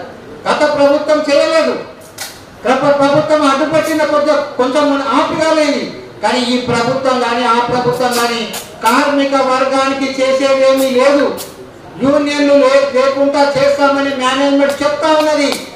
ఇలా సంగారెడ్డి లోపల హిందూవేర్ కంపెనీ ఉన్నది, సేమ్ మేనేజ్మెంట్ అక్కడ కూడా కాంట్రాక్ట్ లేబర్ ని అక్కడ పిలిపించుకొని మ్యాన్ టు మ్యాన్ సంతకం చేసుకొని గతం లోపల ఏ అగ్రిమెంట్ అయింది? గతంలో 3 అగ్రిమెంట్ చేసింది హిందూ మహాసభ హెచ్ఎంఎస్. కీర్తి శేషులు పూజ్యులు పెద్దలు నాయ నరసింహారెడ్డి గారి అధ్వర్యంలో 2 అగ్రిమెంట్లు అయినాయి.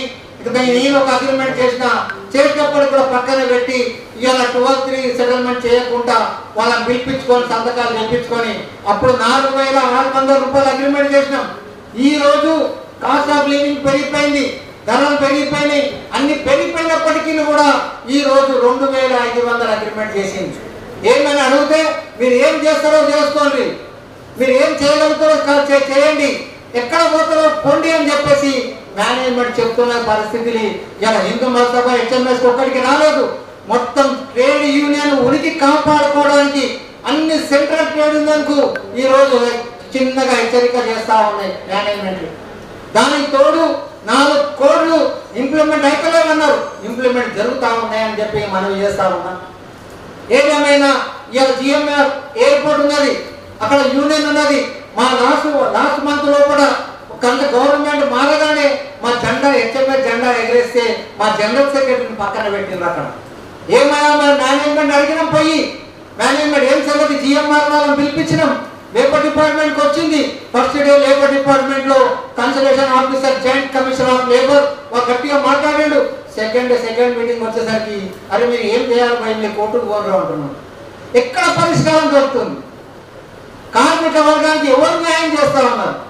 సెంట్రల్ ట్రిబ్యునల్ అన్ని కలిపి కట్టుగా మనం ప్రయత్నం చేస్తా ఉన్నాం.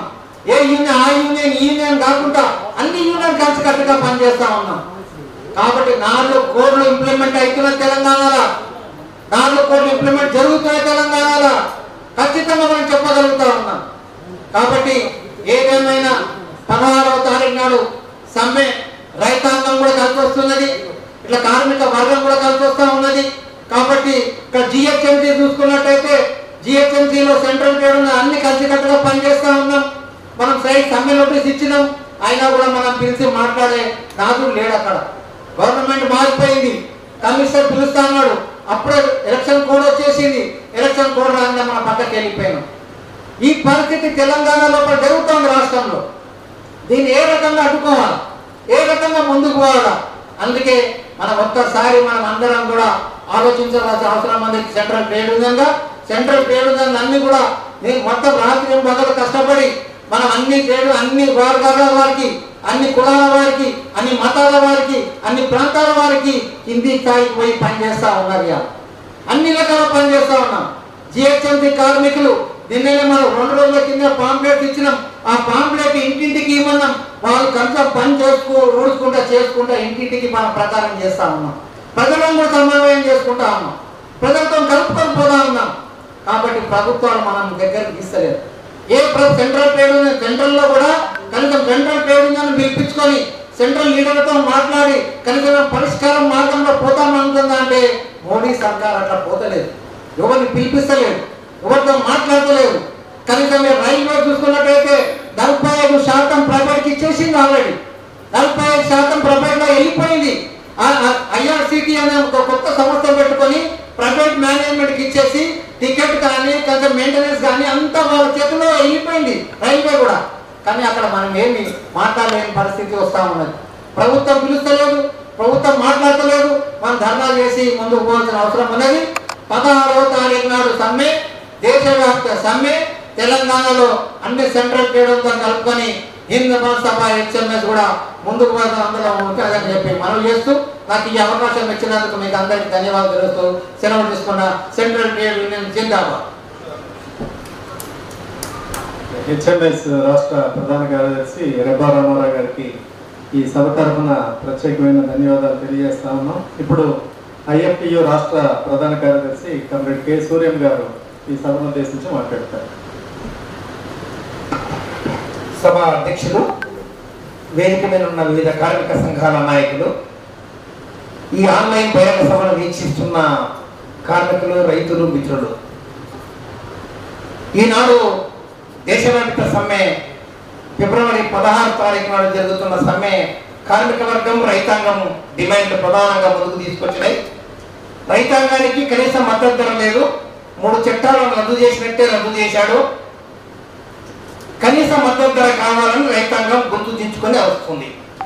3 చట్టాలు ప్రమాదకరమని 50 పాటు ధర్నా చేసి చట్టాలను రద్దు చేయించగలిగింది రైతాంగము. అదేవిధంగా కార్మిక వర్గము 29 కార్మిక చట్టాలను 4 కోడ్లుగా మార్చిందని మన భక్తులందరూ మీకు గుర్తు చేశారు. వాస్తవంగా కార్మిక వర్గానికి ప్రమాదకరమైన చట్టాలు ఈనాడు తీసుకొస్తుంది ప్రభుత్వం. దేశంలో ఏ శ్రమజీవులైతే కష్టపడుతున్నారో, ఏ శ్రామికులైతే శ్రమ చేస్తున్నారో వాళ్లకు భద్రత లేదు.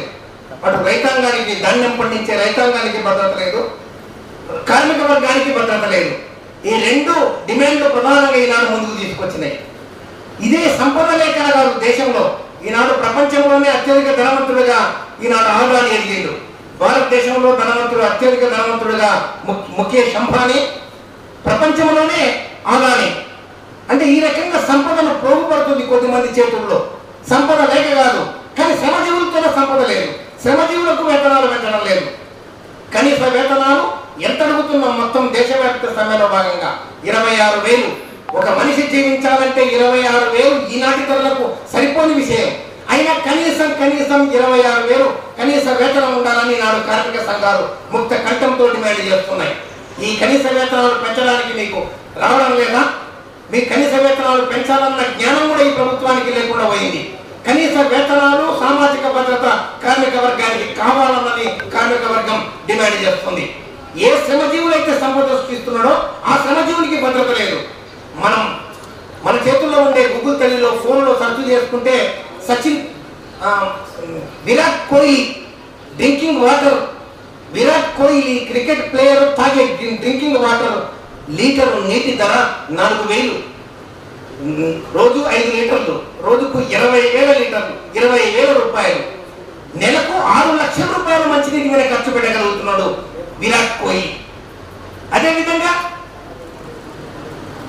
ఈ మధ్య పేపర్ టీవీలో వచ్చింది, రామ్ చరణ్ కుటుంబంలో వాళ్ళ ఉన్న కూతుర్ని అమ్మాయిని సాకరం కొరకు ఉంచే ఆయాకు జీతం లక్షన్నర ఇవ్వగలుగుతున్నారు. మనం ఏమడుగుతున్నాం? ఎంత అడుగుతున్నాం? 26,000 కనీస వేతనం. 26,000 కనీసం ఇవ్వడానికి సాధ్యం కావడం లేదా? చాలా సంఘటనల్లో ప్రభుత్వం బ్యాంకుల అప్పులన్నీ, కోటీశ్వరులన్నీ మాఫీ చేయగలుగుతున్నారు కదా. ఈ శ్రమజీవులకు జీతాలు పెంచడానికి మీకెందుకు చట్టాలు రావడం లేదు, జీవోలు రావడం లేదు? కనుక ఈ డిమాండ్ మొత్తం శ్రామిక వర్గం అంతా ఆలోచించాలి. ఏ శ్రమజీవుల సంపద అయితే పెరుగుతుందో సమాజం అభివృద్ధి ఉంటుంది. సమాజం యొక్క అభివృద్ధి శ్రమజీవుల యొక్క సంపద పెరుగుదల మీద ఆధారపడి ఉంటుంది. కనుక ఆ శ్రమజీవుల సంపద పెరగాలంటే కనీస వేతనాలు, సామాజిక భద్రత కార్మిక వర్గానికి కావాలి. అదేవిధంగా అనేక రూపాల్లో ఈ ప్రభుత్వము కార్పొరేట్లకు కొమ్ముగాస్తున్నదనేది బహిరంగమైన విషయము, అది నగ్న సత్యమైన విషయము. ఇప్పుడు మాట్లాడితే సార్ రామజన్మభూమి, రాముడే సమాధానం, రాముడే ఆదర్శం, రాముడే ఈ విశ్వానికి ఆదర్శం. మన రామజన్మభూమిలో రాముడు ఆదర్శం అయితే రమణాసురుడు లాంటి దుర్మార్గులను అంతమందించాలి కదా.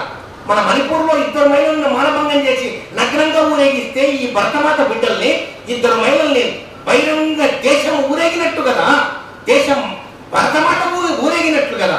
2 మహిళల మీద అత్యాచారం చేసి నగ్నంగా ఊరేగించిన ఈ భారతదేశంలో మన రామరాజ్యం అంటున్నావు కదా. రావణాసురులను వధించింది కదా రాముడు కథ. మరి ఎవడు రావణాసురుడు? అలాంటి రావణాసురులను ఎందుకు వధించలేదు? నిన్నగాక మన గుజరాత్లో 11 మంది 5 నెలల గర్భిణిని మానభంగం చేసి ఆ కుటుంబాన్నంతా అంతమొందించిన దుర్మార్గులకు యావజ్జీవ శిక్ష పడితే మరి ఈ రామరాజ్యంలో ఆ దుష్టులకు ఎందుకో క్షమాభిక్ష పెట్టినావు? సుప్రీంకోర్టు తప్పు పట్టింది. సుప్రీంకోర్టు జైల్లో లొంగిపోమని చెప్పింది. అంటే ఈ రామరాజ్యంలో మీరు రాముడే సమాధానం అనే ఈ రామరాజ్యంలో ఎవరికి రక్షణ ఉంది? రావణాసురులకు రక్షణ కల్పించినావు కదా. నీవు రామరాజ్యం చెప్పేది బూటకమైన విషయం. పరిస్థితి ఎట్లా తయారైందంటే సత్యము చెప్పులు తొడుక్కంటే ముందు అబద్ధం భూప్రదక్షిణ చేస్తుందట. మన రాష్ట్రపతి ముర్ము గారు మాట్లాడుతున్నారు. రాముడు కీర్తి బ్రహ్మాండంగా ప్రాణప్రతిష్ఠ చేసిండు మన మోడీ సాబు. ఆయన ఘనకీర్తి ప్రపంచమంతా వ్యాపించాలని మాట్లాడింది. ఆయన పార్లమెంటు భవన ప్రారంభోత్సవానికి పిలువలేదు ఆయన్ని. ఈ మనుధర్మ శాస్త్రము ఆ యొక్క విధానాలు ఆయననే ప్రారంభోత్సవానికి ఆహ్వానించని దుష్ట రాజకీయం ఉన్న మోడీ గురించి ఆయన మాట్లాడుతుంది. అంటే అబద్ధం చూడండి, అబద్ధం భూప్రదక్షిణ చేస్తుంది అనేది సత్యమైన విషయం. అంటే అబద్ధాలు ఎంత భూప్రదక్షిణ చేస్తాయి? సత్యం ప్రజలతో పోకముందే అబద్ధాలు భూప్రదక్షిణ చేస్తున్నాయి. కనుక వీళ్ళందరూ దాన్ని మీదేసుకొని మాట్లాడుతున్నారు. కనుక మోడీ అవలంబిస్తున్న ప్రజా కార్మిక వ్యతిరేక విధానాలని ఈనాడు సమాజంలో ఎండగట్టాల్సిన అవసరం ఉంది. వాస్తవంగా ఈనాడు దేశవ్యాప్త సమ్మె మొత్తం సమాజాన్నంతా ఆలోచింపజేయడం కొరకు ఒక్కసారి సమాజం అంతా ఒక్కసారి ఆలోచించండి. ఏ శ్రమజీవులైతే, ఏ కార్మికులైతే, ఏ రైతులైతే కష్టపడుతున్నారో వాళ్ళకు భద్రత కావాలి. ఇది సమ్మె డిమాండ్. సమ్మె డిమాండ్ అంటేనే అవే డిమాండ్. మోటారు వాహన చట్టాలు తీసుకొచ్చాము. ఒక్కసారి మొన్న ట్రక్కు డ్రైవర్లు ట్రక్కులంతా సమ్మె చేస్తే ప్రభుత్వం గింగిర్లు జరిగింది. అంటే శ్రమజీవుల యొక్క శక్తి అలాంటిది. కానీ అలాంటి శక్తిని ఈనాడు మనం ప్రదర్శించలేకపోతున్నాం. ఎందుకు? మొన్న మొత్తం ఒక్కరోజు ట్రక్కు డ్రైవర్లు ట్రక్కులు ఆపేస్తే చాలు భారతదేశం అంతా అతలాకుతలమైంది. ఢిల్లీలో రైతాంగం ఏడాది పాటు సమ్మె చేసి ఆందోళన చేసి 3 చట్టాలను రద్దు చేయించగలిగారు. ట్రక్కు డ్రైవర్లు తమ డిమాండ్లను చర్చిస్తామని ప్రభుత్వంతో వాగ్దానం తీసుకోగలిగారు. అంత శక్తి ఉండే మనం, అంత ఐక్యత ఉండే శ్రమజీవులు, కార్మిక వర్గం, రైతాంగము ఈనాడు మొత్తం వీధుల్లోకి ఏమి చేయాల్సిన అవసరం లేదు. ఢిల్లీలో వాళ్ళు ఎలాంటి అరాచక సంఘటనలు చేయలేదు, రోడ్ల మీద కూర్చున్నారు. ట్రక్కు డ్రైవర్లు ఏమి అంటిపెట్టలేదు, ఎక్కడనో భవనాలు కాలపెట్టలేదు. వాళ్ళు ట్రక్కులు ఆపితే సార్ ప్రభుత్వం బుర్ర తిరిగింది, చర్చలకు వచ్చింది. ఇంత శక్తి ఉండే శ్రమజీవులు రేపు జరగబో 16 సమ్మెను మనం విజయవంతం చేయాలి. ఈ 16 సమ్మెను మనం కార్మిక వర్గాన్నంతా వీధుల్లోకి రాగలిగితే ప్రపంచం దేశం కింద మీద అవుతుంది. నిన్నగాక మన టిఆర్ఎస్ గవర్నమెంట్ అధికారంలో ఉన్నప్పుడు ఆశా వర్కర్లు ఇక్కడ 5-6 వేల మంది కోటి సెంటర్లో కూర్చున్నారు. వాళ్ళు ఏం చేయలేదు, సిఐటియు నాయకత్వం కింద చేసినట్టున్నారు.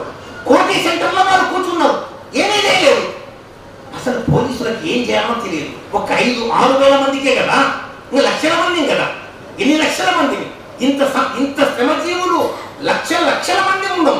ఒక కాంట్రాక్ట్ అవుట్ సోర్సింగ్ లో పనిచేసే మొత్తం స్కీమ్ వర్కర్లు అందరూ కలుపుకుంటే తెలంగాణ రాష్ట్రంలో 3 కోట్లు, 3 లక్షలు, 2.5-3 లక్షల మంది.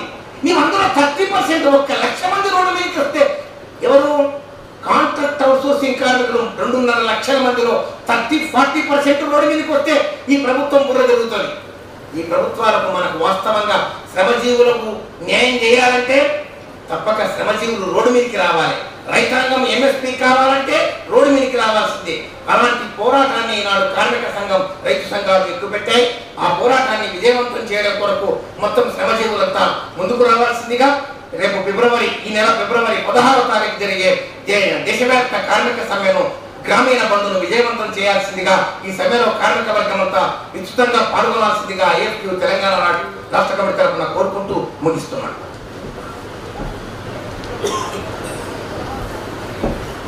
కామ్రేడ్ సూర్యం గారికి ధన్యవాదాలు.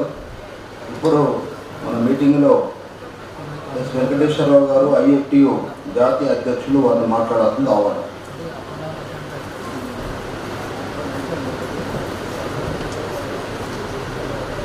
అధ్యక్ష, దీనికి మీద ఉన్న సహచార కామ్రేడ్స్, ఈ మీటింగ్ని వీక్షిస్తున్న కామ్రేడ్స్ మిత్రులారా,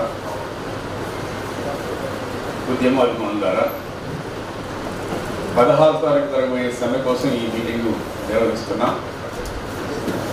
ఇక్కడ వివిధ ట్రేడ్ యూనియన్లు ఉన్నాయి, వివిధ ట్రేడ్ యూనియన్లు వివిధ భావజాలం ఉంది. అయినా ఒక వేదిక మీద నుంచి మేము అందరం ఒక పిలిపిస్తూ ఉన్నాం. ఏమిటది? 16 సమ్మెని జయప్రదం చేయండి. ఎందుకని? రైతాంగంతో కలిపి మరీ చేయమని అడుగుతా ఉంది. 3 నల్ల చట్టాలు తీసుకొచ్చినప్పుడు పార్లమెంటులో ప్రతిపక్షాలని బయటికి పోయిన తర్వాత మన 29 చట్టాన్ని 4 కోర్సుగా మార్చడానికి ముద్దర గుద్దిన విషయాన్ని మనం గమనించాం. అందుకే ఇది వేరు కాదు, హక్కులు హరించడం పాలక వర్గాల పద్ధతి. దానికి వ్యతిరేకంగా అందరం కలిసి కొట్లాడాల్సిన అవసరం ఉందనే విషయాన్ని మరొకసారి రూఢి అయింది. పాలక వర్గాలు ఏం చేస్తున్నాయి, గద్దెనెక్కిన వాళ్ళందరూ ఏం చేస్తున్నారు, కార్మిక వర్గ హక్కుల్ని ఎలా హరిస్తున్నారు అనే విషయాన్ని మనం పరిశీలిస్తే ఇప్పటికే అనేక విషయాలు చెప్పాను. ఇంకొక 2-3 విషయాలు నేను మీ దృష్టికి తీసుకొస్తాను. జిఎస్టీ ఉంది, ఎంత పక్షపాతంగా ఉంది కేంద్ర ప్రభుత్వానికి. జిఎస్టీ ఉంది, రాష్ట్రాలకు తిరిగిచ్చేది. దక్షిణాది రాష్ట్రాలు 6 రాష్ట్రాలకు కలిపి 5 రాష్ట్రాలకు కలిపి 6 కోట్లు ఇచ్చింది, 2 కోట్లు ఇచ్చింది, 6 కోట్ల పైన వసూలు చేసింది. 2 కోట్లు యూపీ నుంచి వసూలైతే 6 కోట్లు ఇచ్చింది యూపీకి. ఇట్లా అనేక లెక్కలు, అనేక తప్పుడు పద్ధతులు ఈ ప్రభుత్వాలు అనుసరిస్తూ ఉన్నాయి. వీటిని అడిగే నాదులే లేడా? మరి ఎవరి సొమ్ము ఎవరు దానం చేస్తున్నారు? ఈ 3 చట్టాలు వద్దని కొట్లాడి వాయిదా ఇస్తే వాటి అమలు లేదు. స్వామినాథన్ సిఫార్సుని అమలు జరుగుతామని చెప్పి కనీస మద్దతు ధర ఇస్తామని చెప్పిన పెద్ద మనుషులు ఇవాళకి ఏమీ అమలు జరగకపోవడం వల్ల తిరిగి రైతాంగం రోడ్డెక్కాల్సిన పరిస్థితి వచ్చింది. 700 మంది ప్రాణాలని పణంగా పెట్టి సంవత్సరం పైన ఉద్యమాలు చేసి నేను మొండోని అంటే నీకంటే జగముండడం లేవని రైతాంగం, చెట్టుకొకరు పుట్టకొకరు పొలంలో ఒకరు ఉండే రైతాంగం కూడా ఆర్గనైజ్డ్గా ఆందోళన చేసి నేను మొండి అనేటువంటి నుంచి క్షమాపణ చెప్పించగలిగిన జగమండి కార్మికులుగా, ఉద్యమకారులుగా ఉండి రైతాంగం క్షమాపణ చెప్పించిన విషయాన్ని, వెనక్కి తీసుకున్న విషయాన్ని మనం జ్ఞాపకం చేసుకోవాల్సిన అవసరం ఉంది. ఇక కార్మిక వర్గానికి సంబంధించి ఈ ప్రభుత్వాలు చాలా తప్పుడు పద్ధతులు అనుసరిస్తూ ఉన్నాయి. ఏ చట్టాన్ని అమలు జరగట్లేదు. ఇంటర్నేషనల్ లేబర్ ఆర్గనైజేషన్ చెప్పిన రికమెండేషన్స్ అమలు జరగట్లేదు. ఈ దేశంలో కూడా ఏ చట్టాలని అమలు జరపని పరిస్థితుంది. ఎవరికి న్యాయం చేస్తూ ఉంది? ఈ గద్దె మీద ఉన్న పెద్దలు ఆదానీలు అంబానీలకు న్యాయం చేస్తూ ఉన్నారు. ఈ గద్దె మీద ఎక్కిన అబద్ధాలతో గద్దెనెక్కిన పెద్ద మనుషులు అయ్యా మోడీ గారు ఏం చేసిండు? ఛాయ్ మీద అయ్యా స్టేషన్లో చెప్పుకున్నాడు. ఛాయ్ మీద స్టేషన్లని వాళ్ళ స్టేషన్లే అమ్ముతున్న పరిస్థితుంది. నిన్న ఛాయ్ మీద మాట నిజమో అబద్ధమో మనకు తెలియదు, కానీ ఇవాళ రైల్వే స్టేషన్లు అమ్ముతున్న మాట మాత్రం మనందరి ముందు ఉంది. అలాంటి ఒక తప్పుడు పద్ధతులు 15 లక్షలు మీ అందరి ఖాతాలో వేస్తా, జీరో అకౌంట్ ఓపెన్ చేయమన్నాడు. వచ్చినాయా? రాలేదు. మన బ్యాంకులు లూటీ చేసిన వాళ్ళందరి దగ్గర నుంచి మేము వెనక్కి తీసుకొస్తాం, నల్ల డబ్బులు వెనక్కి తీసుకొస్తామని పెద్దలు గప్పాలు కొట్టారు. వచ్చినాయా? రాలేదు. అవన్నీ ఒక వైపు అయితే ఆయన చాలా సాంప్రదాయవాదిలాగా మాట్లాడుతూ ఉన్నాడు. అందులో కూడా అబద్ధం, మోసమే ఉంది. పార్లమెంట్ ఓపెనింగ్ మరుము గారు రావడానికి వీలేదు. మరి భార్య లేని ఏ రేట్లు వచ్చిందండి? భార్యకి న్యాయం చేయడానికి అందరికీ ఎలా న్యాయం చేస్తారండి? ఇట్లాంటి తప్పుడు పద్ధతులు అనేకం ఉన్నాయి. 1 కాదు 2 కాదు 100 మనం చెప్పచ్చు. మతం పేరుతోటి మత్తులో ముంచడానికి కావాల్సిన ప్రయత్నం చేస్తున్నారు. మతం అంటే మత్తురా, కులం అంటే కులరా, కుల మతాల ఎత్తులు, సాముల జిత్తులు, అట్లాంటి ఎత్తులు జిత్తులతోటి శ్రామికుల్ని పేదవాళ్ళని విడగొట్టి బంధడం అనేది పాలక వర్గాల నైజం. అందులో బాగానే జరుగుతున్న విషయం. మంత్రాలకు చింతకాయలు రావు. పాము గడిస్తే మందేయాలి తప్ప దానికి మంత్రం చదివితే పాము విరిగిపోదు, విషం పాము గడిస్తే. అట్లా ఎవరైనా చేయమనండి. అందుకే అట్లా అబద్ధపు మాటలతోటి మోసంతో నమ్మించి వంచన చేస్తూ పాలక వర్గాలు తమ చిత్తం వచ్చిన వ్యవహారాలు నడిపిస్తున్న స్థితి మన ముందు నిలబడు. అందుకే ఇట్లాంటి స్థితిలో కార్మిక వర్గం మరొకసారి దీర్ఘంగా ఆలోచించాల్సిన అవసరం ఉంది. ఎందుకు మనం సమ్మె చేయాల్సిన అవసరం వచ్చింది? ఇప్పటికే 25 సార్లు సమ్మె చేశాం. అవి ఆ ప్రభుత్వాలున్నా ఈ ప్రభుత్వాలున్నా ఏ ప్రభుత్వాలున్నా సమ్మెలు చేయాల్సిన పరిస్థితి కార్మిక వర్గానికి వస్తాం. ఎందుకు? మన హక్కులు మనకు అమలు జరిగినప్పుడు మనం ఆందోళన చేయాల్సిన అవసరం వస్తుంది. సంపదను సృష్టించేవాళ్ళు, రక్తాన్ని చెమటగా మార్చేవాళ్ళు, ఉత్పత్తులు సృష్టించే శ్రామిక వర్గం ఏ హక్కు లేకుండా హక్కులు హరించబడుతున్నప్పుడు తిరుగుబాటు తప్ప మరో దారి లేదు అనే విషయాన్ని నేను మనవి చేస్తా ఉన్నా. అయ్యా ఏం చేస్తున్నారు? వాళ్ళు ఏ చట్టాన్ని అమలు జరుపుతున్నారా? ఏది అమలు జరపట్లేదు. ఒక చట్టాన్ని కూడా వాళ్ళు కరెక్ట్గా అమలు జరపే స్థితి ఉంది. నిన్నటి చట్టాల్లోనే లసుకులు ఉన్నాయి. ఇవాళ వాటికి కూడా తూట్లు పడుస్తున్నారు. 29 చట్టాలని 4 కోడ్స్గా మార్చారు. వాటి వల్ల ఏం జరుగుతా ఉంది? ఇంతకుముందు మిత్రులు అనేక చెప్పారు, నేను రిపీట్ చేయను. కానీ వాటి వల్ల జరుగుతున్న పరిణామం ఏంటంటే మన యూనియన్స్ లేకుండా చేయటం. టైం బాండెడ్ వర్కర్స్ అనే ఒక డిజిగ్నేషన్ తీసుకొచ్చిన తర్వాత వర్కర్ అనేవాడు ఉంటాడా? గిగ్ వర్కర్స్, ఇంకో పేరుతో ఉన్న వర్కర్స్ ఇవాళ ఎంతమంది మన ముందు నిలబడున్నారు? ఏ హక్కు లేని వాళ్ళు, సేవా తత్పర్యం కలిగిన వాళ్ళు, అన్నదాతలుగా ఉండేవాళ్ళు, మధ్యాహ్న భోజన పథకంలో, ఆ పథకంలో, ఈ పథకంలో సర్వీస్లో ఉన్న సర్వీస్ చేస్తున్నారని చెప్తున్న వాళ్ళకి ఏం వేతనం ఇస్తూ ఉన్నాం? వాళ్ళని ఎలా గౌరవిస్తూ ఉన్నాం? వీళ్ళందరూ కార్మికులు కాదా? వాళ్ళందరూ శ్రమ చేయట్లేదా? పోనీ సంఘటితమైన కార్మికులకి ఏమైనా చేస్తున్నారా? మీరు చూస్తున్నారు, రోడ్ ట్రాన్స్పోర్ట్ కార్మికులకి ఏం చేశారు? కొత్తగా చట్టం తెచ్చారు. ఎవరైనా చంపితే, యాక్సిడెంట్ అయితే, యాక్సిడెంట్ ఎవరు చేయడు, అనుకోకుండా జరిగేది యాక్సిడెంట్. యాక్సిడెంట్ అయితే లైఫ్ ఇంప్రిజన్మెంట్, కోట్ల రూపాయల పనిష్మెంట్, లక్షల పైన పనిష్మెంట్ వచ్చిన పరిస్థితి కొత్తగా అమెండ్మెంట్ తీసుకొచ్చారు. ఇంత గొప్ప మాట. ఇలాంటి తప్పుడు పద్ధతులు అనేకం ఉన్నాయా లేవా? వాళ్ళ వేతనాలు తీసుకొస్తే వేతనాలు ఎక్కడున్నాయి? గొర్రెలతో వేతనం ఉంది. ఏ వేతనం అమలు జరుపుతున్నారు?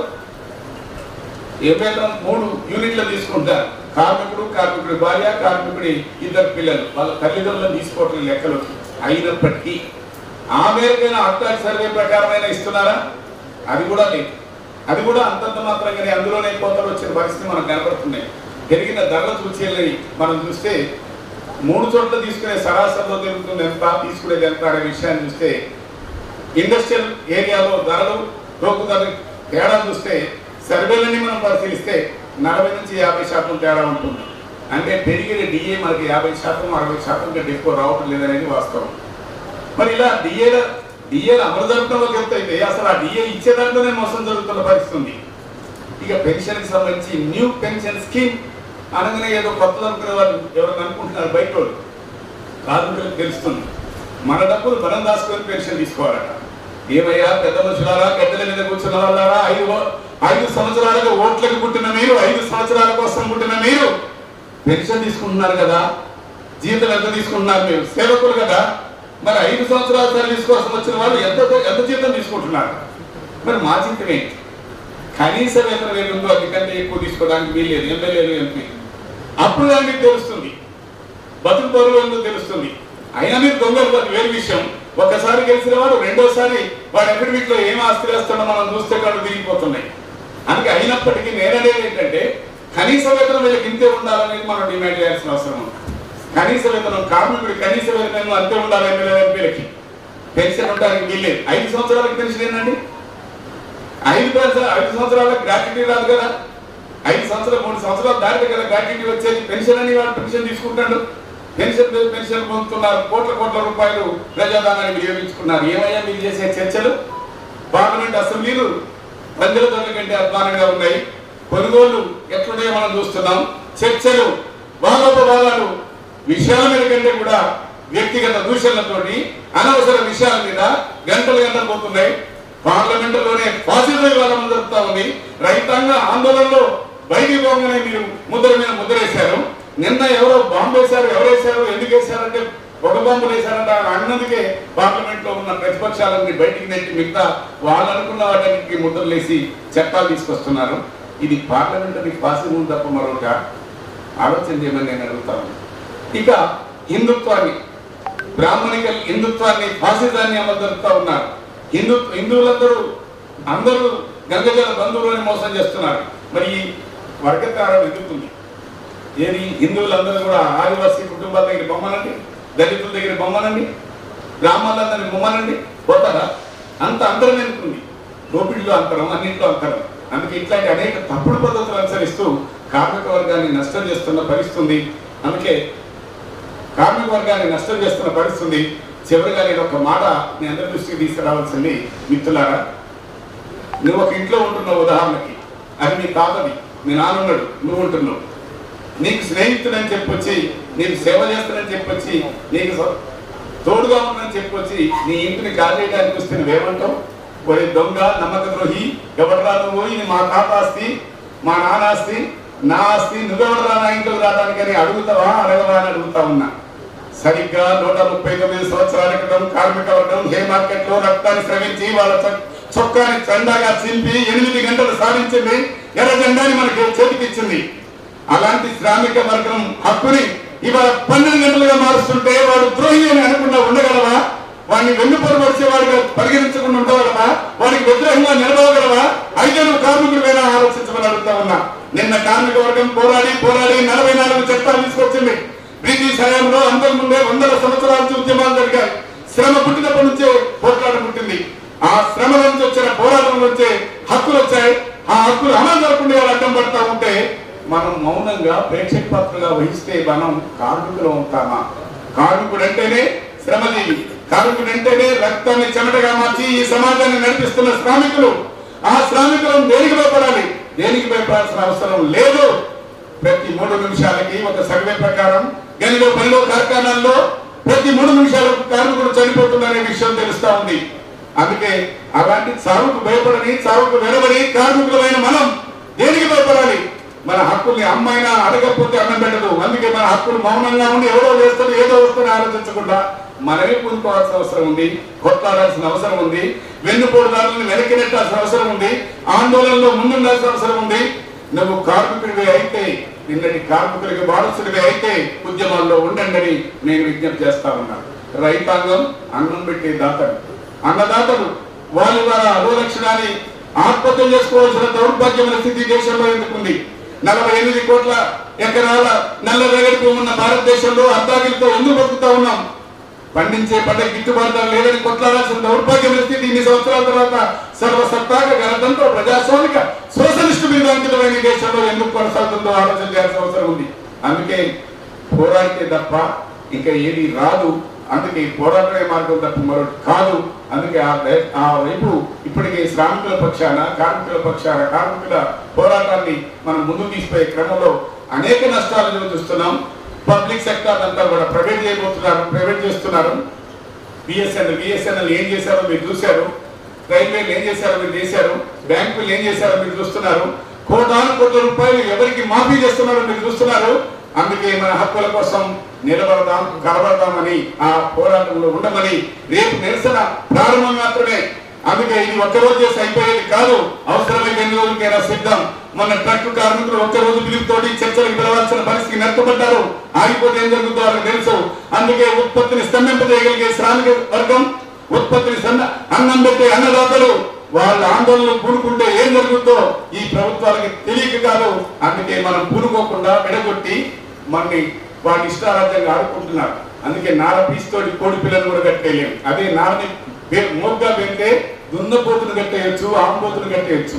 బక్క పంచ గరీబ్ కాలందరూ ఒక్కటవుదాం, ఉద్యమాలు చేద్దాం, హక్కుల్ని రక్షించుకుందాం, నిన్నటి కార్మికులకి వారసులుగా ఉందాం, నిన్నటి హక్కులన్నింటినీ రక్షించుకుందాం, భవిష్యత్ తరానికి మేము కార్మికులని సగర్వంగా చెప్పుకుందాం, ఆ హక్కుల కోసం నిలబడదాం, కలబడదాం, 16ను కూడా నిరసన తెలియజేద్దాం.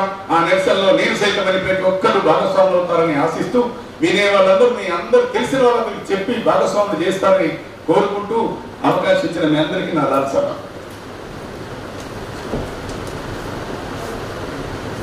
ధన్యవాదాలు వెంకటేశ్వరరావు గారికి. ఇప్పుడు ఐఎఫ్యు రాష్ట్ర ప్రధాన కార్యదర్శి కామ్రేడ్ జనార్దన్ గారిని మాట్లాడాల్సిన కోరుతున్నా. వేదిక మీదకి సిఐటి రాష్ట్ర కార్యదర్శి పాలడు భాస్కర్ రావు గారిని.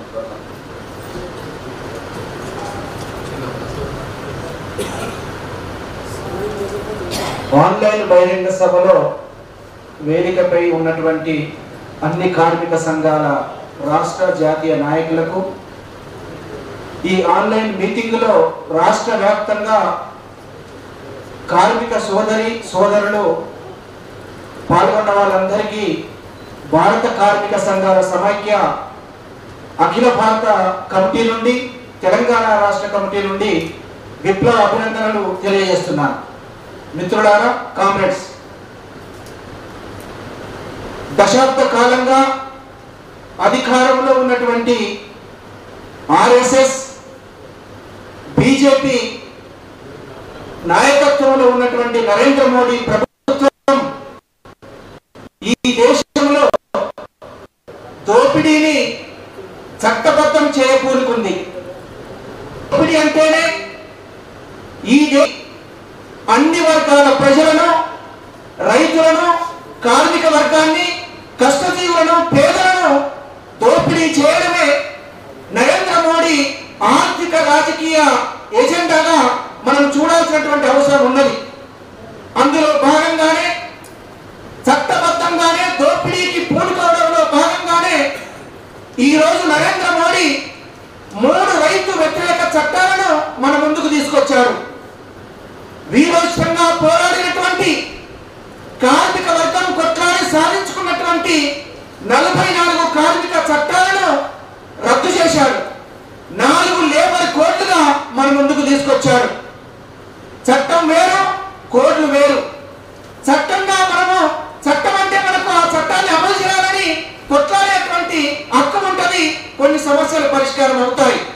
కానీ కోడ్లు అంటే నువ్వు కొట్లాడినా ఇంకేం చేసినా అది ఏమాత్రం కూడా అమల్లోకి రాలేదని కూడా మనం అర్థం చేసుకోవాలి. ఈ 10 ఏళ్ల కాలంలో నరేంద్ర మోడీ అనుసరించినటువంటి విధానాలు ఎవరికి ఉపయోగపడ్డాయనేది రాష్ట్రంలో ఉన్నటువంటి, దేశంలో ఉన్నటువంటి రైతులు, కూలీలు, కార్మికులు, సర్పంచ జాతి, శ్రామిక ప్రజలు ఆలోచించాలని మేము కోరుతున్నాం. సుమారు 55 లక్షల కోట్ల రూపాయలు గత ప్రభుత్వం అప్పు చేస్తే 9 ఏళ్ల కాలంలో 110 లక్షల కోట్ల రూపాయలు ఈ దేశంలో నరేంద్ర మోడీ అప్పు చేసి కూర్చున్నారు.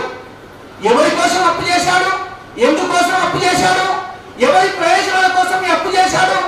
ఏ వర్గ ప్రయోజనాల కోసం, ఏ ప్రజా ప్రయోజనాల కోసం ఈ దేశాన్ని అప్పుల కుప్పగా మార్చాడు అనేది మనం అర్థం చేసుకోవాల్సినటువంటి అవసరం ఉంది.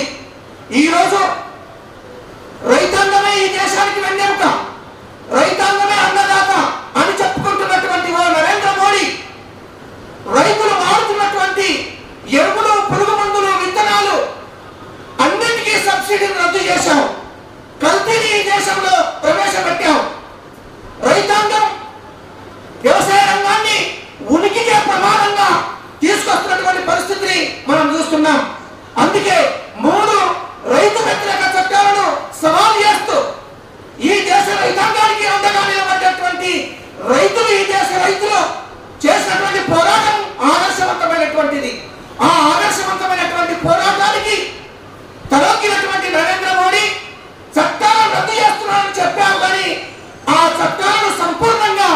నువ్వు అమలుకు పూనుకోవడం లేదు.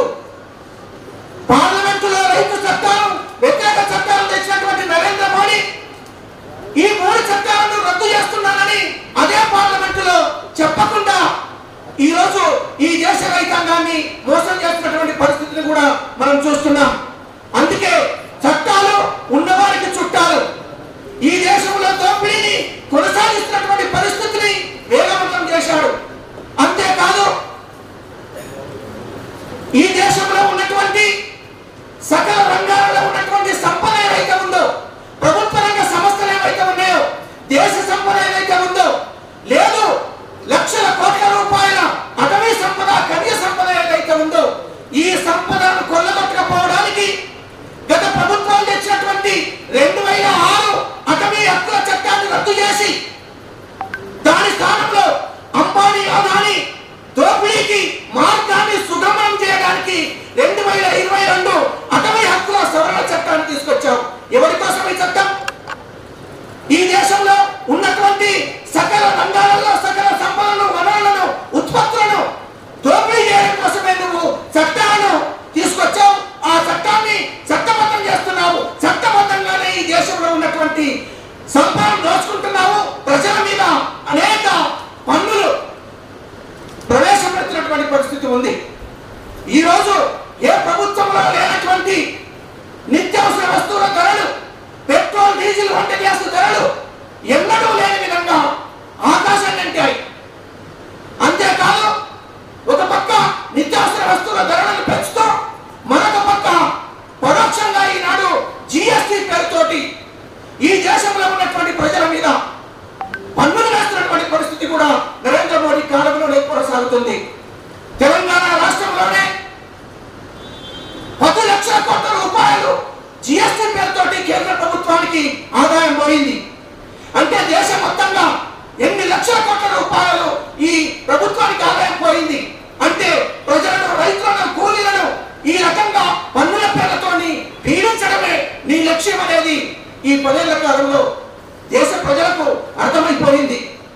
అందుకే నరేంద్ర మోడీ అనుసరిస్తున్నటువంటి విధానాలు ఏవైతే ఉన్నాయో, ఆచరణ ఏవైతే ఉందో, పద్ధతులు ఏవైతే ఉన్నాయో, పాలన ఏవైతే ఉందో, మొత్తంగా ఈ దేశంలో ఉన్నటువంటి మెజార్టీ ప్రజలకు వ్యతిరేకమైనటువంటిది, కార్మికులకు వ్యతిరేకమైనటువంటిది, కర్షకులకు వ్యతిరేకమైనటువంటిది. అందుకే కార్మికులు, కర్షకులు, రైతులు, కూలీలు, ప్రజలు, అన్ని వర్గాల ప్రజలు రెక్కలే ఆస్తులుగా భావిస్తూ రక్తాన్ని చెమటగా మార్చుతున్నటువంటి ఈ దేశంలో ఉన్నటువంటి ప్రజలందరూ ఒక్కటైనప్పుడు మాత్రమే ఈ హిందుత్వ భావజాలాన్ని ప్రవేశపెడుతూ ప్రజా చైతన్యాన్ని, ఆలోచనను తప్పుగా పట్టించడానికి చాప కింద నీరులాగా, విషపు గులికల్లాగా మన ముందు వేస్తున్నటువంటి నరేంద్ర మోడీ హిందుత్వ, మతోన్మాద, ఫాసిస్టు విధానాలకు వ్యతిరేకంగా ప్రజలు సన్నద్ధం కాకుండా ఈ దేశంలో ప్రశాంతత ఉండదు, అభివృద్ధి ఉండదు, స్వేచ్ఛ ఉండదు. అందుకే వీటికి మనం అందరం కూడా సన్నద్ధం కావాలి. అందుకే దేశంలో ఉన్నటువంటి రైతులు పెద్ద ఎత్తున వినూత్నంగా ఢిల్లీలో పోరాడారు. అందులో భాగంగానే సంయుక్త కిసాన్ మోర్చా ఎస్కేఎం ఇచ్చినటువంటి పిలుపు, ఆ పిలుపు మద్దతుగా అన్ని కార్మిక సంఘాలు ఇచ్చినటువంటి పారిశ్రామిక సమ్మె, గ్రామీణ భారత్ బంధును విజయవంతం చేయాలి. ఫిబ్రవరి 10 నాడు జరిగే ఈ కార్యక్రమంలో పెద్ద ఎత్తున ప్రజలందరూ పాల్గొనాల్సిందిగా కోరుతూ ఈ అవకాశం ఇచ్చినటువంటి మీ అందరికీ అయ్యప్పతో మరొకసారి అభినందనలు తెలియజేస్తూ ముగిస్తున్నాను.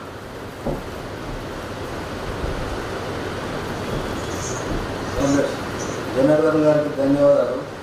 ఇప్పుడు టీఎన్టీయూసీ రాష్ట్ర అధ్యక్షుడు కామ్రేడ్ బోస్ గారిని మాట్లాడుతూ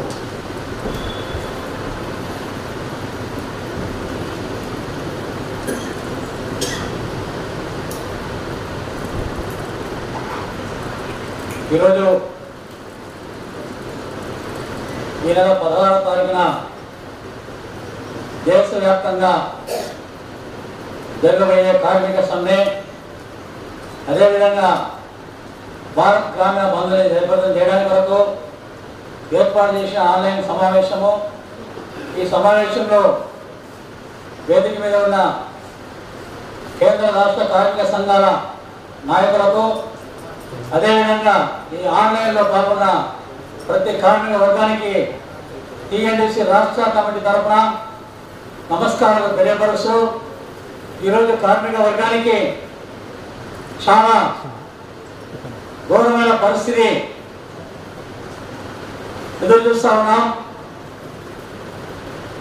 అనేక సంవత్సరాలుగా కార్మిక చట్టాలు కార్మికులు పోరాటం చేసి సాధించుకున్న చట్టాలని దానికి వ్యతిరేకంగా ఇవాళ కేంద్ర ప్రభుత్వము 4 కోడుగా కుదిరించి ఆ కార్మిక చట్టాలని అమలు చేయడానికి తీవ్రంగా ప్రయత్నం చేస్తూ ఉంది. కార్మిక సంఘాలన్నీ కూడా వ్యతిరేకిస్తున్నా కూడా కార్మిక సంఘాలు పిలిపించి మాట్లాడే పరిస్థితిలో ఇవాళ కేంద్ర ప్రభుత్వం లేదు. ఇంతకు ముందు అనేక సంవత్సరాల్లో ఎన్నో ప్రభుత్వం అధికారంలో వచ్చినప్పటికీ ప్రధానమంత్రి ఉన్నప్పటికీ రాష్ట్రంలో ముఖ్యమంత్రి గారు ఉన్నప్పటికీ కూడా కార్మిక సంఘాలు కార్మిక సమస్యల మీద ఒక డిమాండ్ మీద పోరాటం చేస్తే వెంటనే వాళ్ళు పిలిపించి కార్మిక సంఘాలు పిలిపించి వాళ్ళ సమస్యల్ని వివరంగా మాట్లాడి దానికి పరిష్కారం ఏ విధంగా చేయాలని సలహాలు తీసుకుని పరిష్కారాన్ని చేసేవాళ్ళు. ఈరోజు ఆ పరిస్థితి కాదు. కార్మిక సంఘాలు పోరాటం చేస్తే వాళ్ళని అణచివేసే ధోరణిలో వాళ్ళ ప్రభుత్వం ప్రధానమంత్రి కానీ ముఖ్యమంత్రి కానీ వాళ్ళ ధోరణి ఇవాళ ఆ విధంగా వచ్చింది. అంటే కార్మిక సంఘాలు ఉండొద్దు, కార్మికులు డిమాండ్ పెట్టొద్దు, కార్మికులు పోరాటం చేయొద్దు, మేము ఏమి చెప్తే అదే వినాలి అనే విధంగా ఇవాళ ఈ 4 కోడు రావడం అనేది పూర్తిగా యజమానులకు చేతులకు తాళం ఇచ్చినట్టు వాళ్ళ ఈ కోడు వచ్చింది. అయితే ఈరోజు దేశవ్యాప్తంగా రైతన్నలు పోరాటం చేస్తే వాళ్ళకు డిమాండ్ ఏముంది? గిట్టుబాటు ధరలు కావాలి, సంక్షేమ పథకాలు వాళ్ళకు వర్తించాలి, అదేవిధంగా వాళ్ళకు ఇవ్వాల్సిన సదుపాయాలు ప్రభుత్వం కల్పించాలని చెప్పేసి డిమాండ్ చేస్తూ దేశవ్యాప్తంగా పోరాటం చేస్తే ఢిల్లీలో పార్లమెంట్ ముందు సంవత్సరాల పాటు పోరాటం చేసి అందులో సిగ్గుసేట విధంగా ప్రభుత్వం ఎదుర్కొనే విధంగా తన ఒంటి మీద ఉండే బట్టల్ని కూడా తీసేసి అర్ధనకరంగా ప్రదర్శన చేసేప్పుడు కూడా ప్రభుత్వం దిగి రాలేదు. అయినప్పటికీ కూడా దేశవ్యాప్తంగా జరిగిన సమ్మెకు కార్మిక వర్గం కూడా తోడుగా సమ్మె చేయడం వల్ల కేంద్ర ప్రభుత్వం దాన్ని విత్డ్రా చేసుకోవడం జరిగింది. అది కూడా తాత్కాలికంగా, పూర్తిగా మనం దాన్ని నమ్మలేము. అదేవిధంగా ఒక కార్మిక చట్టాన్ని కూడా వెనక్కి తీసుకోవాలంటే ఇంకా తీవ్రమైన పోరాటం చేయాల్సిన అవసరం ఉంది. ఒకసారి ఈ రాష్ట్రాన్ని ఉమ్మడి రాష్ట్రాన్ని 16 సంవత్సరాలు పరిపాలించిన తెలుగుదేశం పార్టీ ఈ 16 సంవత్సరంలో కనీస వేతనాలను 4 సార్లు సవరణ చేసింది. ఇది వాస్తవం. ఆ రోజు ఎన్టీ రామారావు గారు ముఖ్యమంత్రిగా ఉన్నప్పుడు 7 సంవత్సరాలు ముఖ్యమంత్రిగా ఉంటే 3 సార్లు సవరణ జరిగింది. అంటే అదేవిధంగా నూతనంగా కార్మికుల కోసం సంక్షేమం కోసం వెల్ఫేర్ ఫండ్ యాక్ట్ని కొత్తగా తయారు చేసి తీసుకురావడం జరిగింది. ఆ వెల్ఫేర్ ఫండ్ వల్ల వాళ్ళు ఎంతో మంది కార్మికులకు సహాయం అందజేస్తూ ఉన్నారు. అదేవిధంగా కార్మిక చట్టాలని సాక్ష్యం ఎస్టాబ్లిష్మెంట్ యాక్ట్ని 1966ని 1988గా మార్చి తన అనేక సంవత్సరాలు తీసుకొచ్చి అధికార యంత్రాంగాన్ని కూడా పెంచడం జరిగింది. అదేవిధంగా కార్మికులకు ఎన్నో సంక్షేమాన్ని కూడా దానివల్ల చేసుకోవడం జరిగింది. ఆ విధంగా ఒక చట్టాన్ని మార్పు తీసుకురావాలంటే కార్మికులకు అనుకూలంగా కార్మికులకు మంచి జరిగే విధంగా మార్పులు రావాలి. కానీ కార్మికులు అణిచేసే విధంగా కార్మికుల గొంతు మీద కట్టిపెట్టే విధంగా ప్రభుత్వం తీసుకున్న నిర్ణయాలు పూర్తిగా ప్రభుత్వాన్ని మేము తీవ్రంగా ఖండిస్తా ఉన్నాం. అదేవిధంగా కార్మిక వర్గం ఖచ్చితంగా జరగబోయే 16వ తారీఖు దేశవ్యాప్త కార్మిక సమ్మెను, అదేవిధంగా భారత్ గ్రామీణ బంధుని జయప్రదం చేయడానికి ప్రతి కార్మికుడు ముందుకు రావాలి, ప్రతి కర్షకుడు ముందుకు రావాలి, ప్రతి ప్రజానికం ముందుకు వచ్చి ఈ సమ్మెలో పాల్గొని జయప్రదం చేయాల్సిన అవసరం ఉంది. అయితే కార్మికులు అడుగడుగున పోరాటం చేసి ఏదైతే సాధించుకున్న చట్టాన్ని మళ్ళీ మనం కాపాడుకున్న పరిస్థితిలో ఉన్నాం. ఎందుకంటే కార్మిక చట్టాలు యూనియన్ రిజిస్ట్రేషన్ చేసుకోవాలంటే ఆ రోజుల్లో మనం ఉదయం సబ్మిట్ చేసి సాయంత్రం సర్టిఫికేట్ తీసుకున్న రోజులు కూడా ఉన్నాయి. కానీ ఇవాళ ఒక సంఘాలు రిజిస్ట్రేషన్ చేసుకోవాలంటే దానికి 290 షరతులు విధిస్తా ఉన్నారు కార్మిక శాఖలో. 100 మంది సంతకాలు పెట్టాలి. పెట్టినప్పుడు కూడా ఇది జరగాలేదు అది జరగాలేదని దాదాపు ఒక సంవత్సరం వరకు లాగిస్తూ ఉన్నారు ఒక యూనియన్ రిజిస్ట్రేషన్ కావడానికి. అదే ఒక యజమాని దరఖాస్తు పెట్టుకుంటే ఆన్లైన్లో సాయంత్రమే వాళ్ళకు లైసెన్స్ వచ్చేస్తూ ఉంది. ఎందుకు దానికి దీనికి ఏం సంబంధం డిఫరెన్స్ ఉంది? వాళ్ళు డబ్బులు పెడుతున్నారు, వెంటనే వాళ్ళకి లైసెన్స్ వస్తుంది. కార్మికులు రిజిస్ట్రేషన్ ప్రకారంగా చట్ట ప్రకారంగా ఏమేమి డాక్యుమెంట్ కావాలో అదన్నీ కూడా మనం సరిగా పెట్టినప్పుడు కూడా రిజిస్ట్రేషన్ చేయడానికి యూనియన్ రిజిస్ట్రేషన్ చేయడానికి సంవత్సరాల పాటు అధికారులు నిర్లక్ష్యం వహిస్తూ ఉన్నారు. అదేవిధంగా కార్మిక చట్టాలని ఇవాళ ఇంప్లిమెంట్ చేయడంలో కార్మిక విభాగం పూర్తిగా నిర్వీర్యం అయింది. ఈ 10 సంవత్సరాల్లో మన రాష్ట్రంలో మనం టీఆర్ఎస్ పార్టీ అధికారంలో ఉన్నప్పుడు కూడా కనీస వేతనాల సవరణ 1 జీవో కూడా రాలేదంటే చాలా సిగ్గుచేటైన విషయం. ఎందుకంటే అధికారంలో వచ్చిన తర్వాత కనీస వేతనాలు అనేది మినిమం ఇంత ఉండాలనేది కనీస వేతనాల చట్ట ప్రకారం. అంటే దానికంటే ఎక్కువ కూడా ఇవ్వచ్చు, కానీ యజమాని ఇవ్వరు. కనీస వేతనాలను కూడా అమలు చేయడానికి కూడా యజమాని అడిగితే మీరు గవర్నమెంట్ దగ్గర డిమాండ్ చేసి మీరు సవరించుకోండి, మేము అందుకంటే ఉండేదానికి మీద మేము ఎక్కువ ఇవ్వమని చెప్పేసి ఖచ్చితంగా వాళ్ళు చెప్పడం అనేది జరుగుతూ ఉంది. అంటే మనం ఏదైనా డిమాండ్ పెట్టుకోవాలంటే షార్ట్ డిమాండ్ పెట్టుకొని ఏదైనా సాధించుకోవాలంటే చాలా కష్టమైన పరిస్థితి. అదేవిధంగా కన్సిడరేషన్లో పోవాలంటే వాళ్ళ కన్సిడరేషన్లో కూడా యజమానులు ఏం చెప్తే అదే అధికారులు వెళ్ళే పరిస్థితి వాళ్ళ కార్మిక శాఖలో ఉంది. కోర్టుకు పోయినామంటే వాళ్ళ కోర్టులో కూడా కొన్ని వేల కేసులు కార్మికులకు సంబంధించిన కేసులు లేబర్ కోర్టులో కానీ ట్రిబ్యునల్లో కానీ హైకోర్టులో కానీ వాళ్ళకి పెండింగ్ ఉన్నది. ఒక్కొక్క కేసు 10 సంవత్సరాలు 15 సంవత్సరాలు పెండింగ్ ఉంటే కార్మికుల పరిస్థితి ఏంటి? అయితే కార్మికుల కోర్టు మీద కూడా నమ్మకం లేని పరిస్థితి వాళ్ళ వచ్చింది. మనం లేబర్ కోర్టు అంతకుముందు 3 కోర్టులు ఉండేది, 6 కోర్టులు తీసుకురావడం ఎన్టీ రామారావు గారు చేసిన చరిత్ర. 6 కోర్టులో ఈ రోజు మనం చూస్తున్నాం. బాలాజీ గారు కూడా అడ్వకేట్గా ఉన్నారు. లేబర్ కోర్టులో 6 కోర్టులు ఉన్నప్పుడు కూడా 6 కోర్టులో ఒకే ఒక జడ్జి ఉంటారు, మిగిలిన కోర్టులో జడ్జెస్ ఉండరు, ఇన్ఛార్జెస్ జడ్జి. వాళ్ళు ఏం చేస్తారు? వాయిదాలు వేసుకుంటూ పోతుంటారు. వాయిదాలు నెలలు వాయిదా వేస్తారు, లేకపోతే 2 నెలలకు ఒకసారి వాయిదా వేస్తారు. ఆ విధంగా వాయిదాలు వేస్తే కార్మికులు తిరిగి చెప్పులు అరిపోతుంది, కానీ వాళ్ళ సమస్యలు పరిష్కారం కావడం లేదు. ఈరోజు కూడా 2008లో ప్రభుత్వం తీసుకున్న ఒక తప్పుడు నిర్ణయం కనీస వేతనాల సంబంధించింది. కరువు భత్యం ఏదైతే సవరణ జరిగినప్పుడు 2007లో ఆ రోజు ప్రభుత్వం ఉన్నప్పుడు కనీస వేతనాలకు సంబంధించి కరువు భత్యం ఒక పాయింట్ 10 రూపాయలు 50 పైసలు ఉంటే ఆ రోజు సవరణలో 6 రూపాయలు 50 పైసలుగా కుదిరించారు. దాన్ని వ్యతిరేకించిన ప్రెసిడెంట్ సరదాలు కూడా వ్యతిరేకించినాము, అధ్యక్షం చేసినాము. ఆయన కూడా వాళ్ళు చేసిందే చేశారు. దానివల్ల ఒక పాయింట్కి 4 రూపాయలు తక్కువైతే 10 పాయింట్లకు 40 రూపాయలు, 100 పాయింట్లకు 4,000 రూపాయలు 400 రూపాయలు తక్కువ అయింది. ఆ విధంగా 2007 నుంచి ఈ రోజు వరకు మనం ఎంత నష్టపోయినామో అసంఘటిత కార్మికులు మనం లెక్క చేస్తుంటే బేసిక్లో మనకు తప్పు జరిగితే, అదేవిధంగా డిఏలో తప్పు జరిగితే మనకు పెరుగుతున్న వేతనాలు కానీ డిఏ పిఎఫ్లో కానీ ఈఎస్ఐలో కానీ బోనస్లో కానీ లీవ్ వేకెన్సీ కానీ అన్ని దానిలో కూడా మనం నష్టపోతా ఉన్నాం. అదేవిధంగా కార్మికులు కొన్ని లక్షల రూపాయలు నష్టపోయారు కూడా. ఈ రోజు వరకు కూడా మళ్ళీ కనీస వేతనాలు పెరగలేదు. మనం అన్ని సహాయ సంఘాలు మనం డిమాండ్ చేస్తూ ఉన్నాం. కనీస వేతనాలు 26,000 రూపాయలు ఖచ్చితంగా ఉండాలని. అది కూడా తక్కువనే ఈ రోజు పెరుగుతున్న ధరలకు. కనీసం 30,000 రూపాయలు మనం అవసరం ఉంటుంది.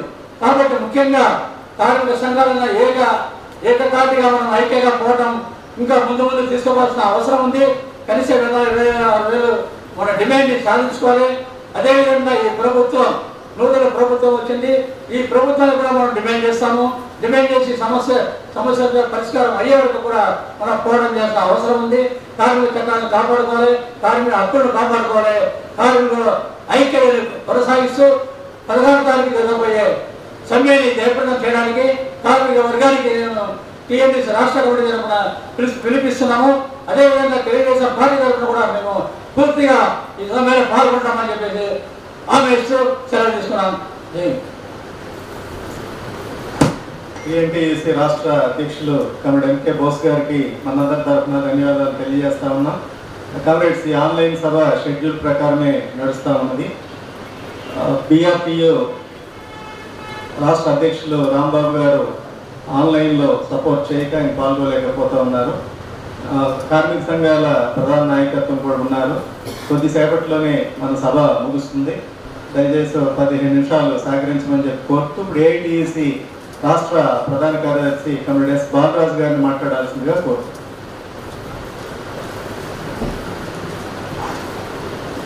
కామ్రేడ్స్, ఈనాటి ఈ సమావేశం రేపు దినం మనము ఫిబ్రవరి 16వ తారీఖు నాడు దేశవ్యాప్తంగా ఒక పక్క కార్మికుల సమ్మె, మరొక పక్క రైతులు గ్రామీణ భారత్ బంద్ నిర్వహిస్తూ ఈ బీజేపీ ప్రభుత్వానికి మనము మరి బుద్ధి చెప్పాల్సినటువంటి అవసరం ఉందనే ఉద్దేశంతో ఈ సభ ద్వారా మనం పిలిపిస్తున్నాం. వాస్తవానికి మనం చూసినాం, అనేక పోరాటాలు చేసి సాధించుకున్నటువంటి 44 కార్మిక చట్టాలను 29 కార్మిక చట్టాలను సమూలంగా మార్చేసి పెట్టుబడిదారులకు అనుకూలంగా చేసినటువంటి మోడీ ఇంకా అధికారంలో ఉంటే ఆ ఉన్నటువంటి చట్టాలే కాదు అనేక రకమైనటువంటి హక్కుల్ని మనకు ఉన్నటువంటి తీసేసే ప్రమాదం ఉన్నది. కాబట్టి బీజేపీ ఈ అధికారంలో ఉండొద్దని చెప్పి మనం డిమాండ్ చేస్తున్నాం. అదే సందర్భంగా చూస్తే ఎవరైతే కాంట్రాక్ట్ కార్మికులు పనిచేస్తున్నారో వాళ్ళు ఒక దోపిడీకి గురవుతున్నారు, కాంట్రాక్టర్ల చేతిలో బలి అవుతున్నారు, కనీస వేతనాలు వస్తలేవు. మనం డిమాండ్ చేస్తున్నాం 26,000 రూపాయల కనీస వేతనం ఇవ్వాలని. దాదాపు కాంట్రాక్ట్ కార్మికులు, హోమ్ సోర్సింగ్ కార్మికులు ఈరోజు ప్రావిడెంట్ ఫండ్ కానీ, ఈఎస్ఐ కానీ, గ్రాట్యుటీ కానీ, పని భద్రత కానీ లేకుండా ఈరోజు ప్రబంధ అవస్థల్లో పెట్టుబడిదారులు తర్వాత కాంట్రాక్టర్ల చేతిలో నలిగిపోతున్నటువంటి విషయాన్ని కూడా వ్యతిరేకిస్తూ వారి హక్కుల్ని కాపాడేందుకోసం కూడా ఈ యొక్క దేశవ్యాప్తంగా సమ్మె జరుగుతుంది. అదే సందర్భంలో కనీస వేతనాలు 26,000 అడుగుతున్నాం.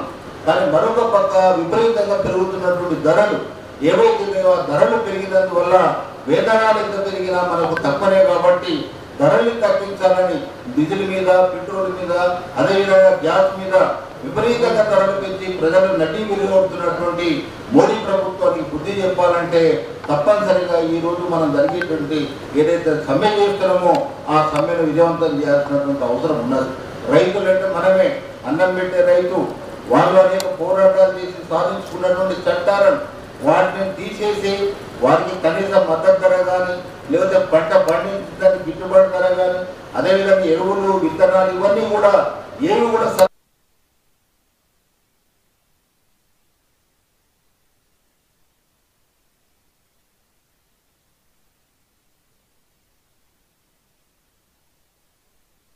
లేకపోతే ఈ ప్రభుత్వం మరి మనం ప్రశ్నిస్తున్నాం. అదే సందర్భంలో చూస్తే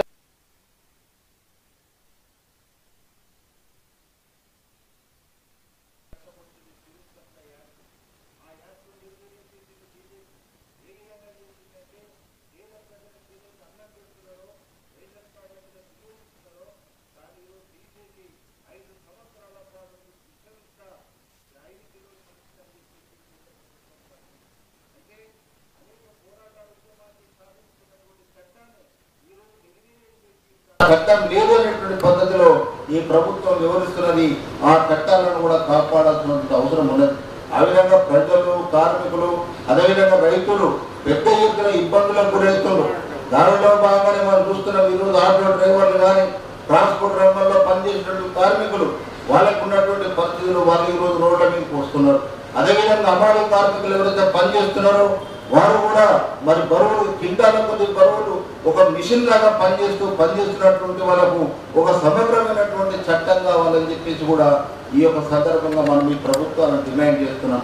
ఈ విధంగా కేంద్ర ప్రభుత్వం తన యొక్క విధానం కొనసాగిస్తుంది, అదేవిధంగా మోసం చేస్తుంది. నిన్న మోడీ గారు చెప్తాడు దేశం విరిగిపోతుంది.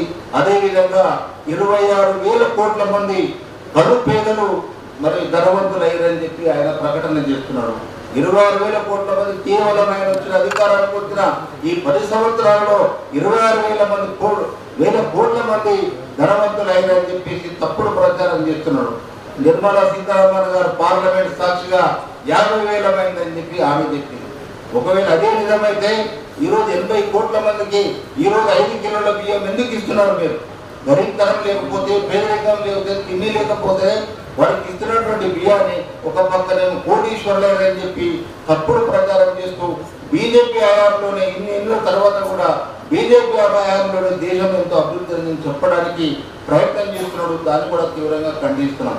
కాబట్టి ఈ రోజు జరుగుతున్నటువంటి ఈ సమ్మె, రైతుల యొక్క గ్రామీణ భారత్ బంద్ ఏదైతే ఉందో ఇది దేశవ్యాప్తంగా జరుగుతుంది.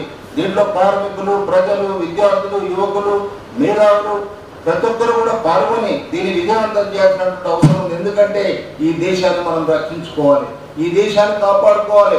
ఈ దేశంలో బీజేపీ కనుక అధికారంలో కొనసాగితే ఇంకా అధ్వానమైనటువంటి పరిస్థితులు భారత ప్రజలు ఎదుర్కొనేటువంటి ప్రమాదం ఉంది. కాబట్టి ఈ దేశంలో బీజేపీని దించేయాలంటే, భారతదేశాన్ని రక్షించాలంటే తప్పనిసరిగా మనమందరం రోడ్ల మీదకి వచ్చి పెద్ద ఎత్తున పోరాటాలు, ఉద్యమాలు చేయాల్సినటువంటి బాధ్యత సమితి మాకున్నటువంటి అన్ని ప్రజా సంఘాలు అదే సందర్భంలో అన్ని రకాలుగా మేము ఈ యొక్క సమ్మెను విజయవంతం చేయడం కోసం పెద్ద ఎత్తున పాల్గొని ఈ కేంద్ర ప్రభుత్వానికి బుద్ధి చెప్తామని చెప్పి హెచ్చరిక చేస్తూ సెలవు తీసుకుంటున్నాం.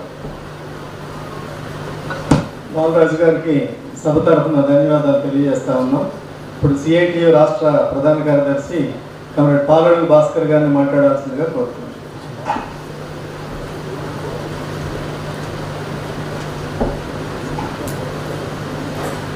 అధ్యక్షవర్గం, వేదిక మీద ఉన్నటువంటి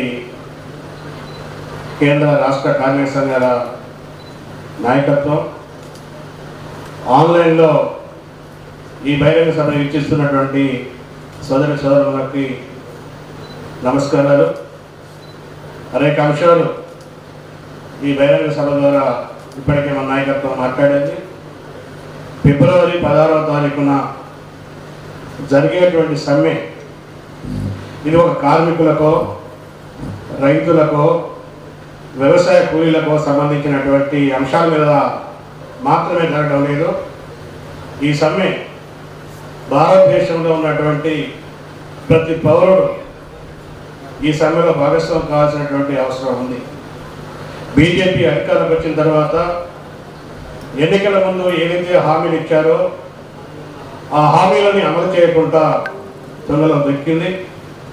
కార్పొరేటు మతోన్మాద శక్తులకు అనుకూలమైనటువంటి విధానాలు తీసుకొచ్చింది. ఈ విధానాల వల్ల దేశం అభివృద్ధి వైపు కాకుండా తిరోగమనం వైపు ప్రయాణించింది.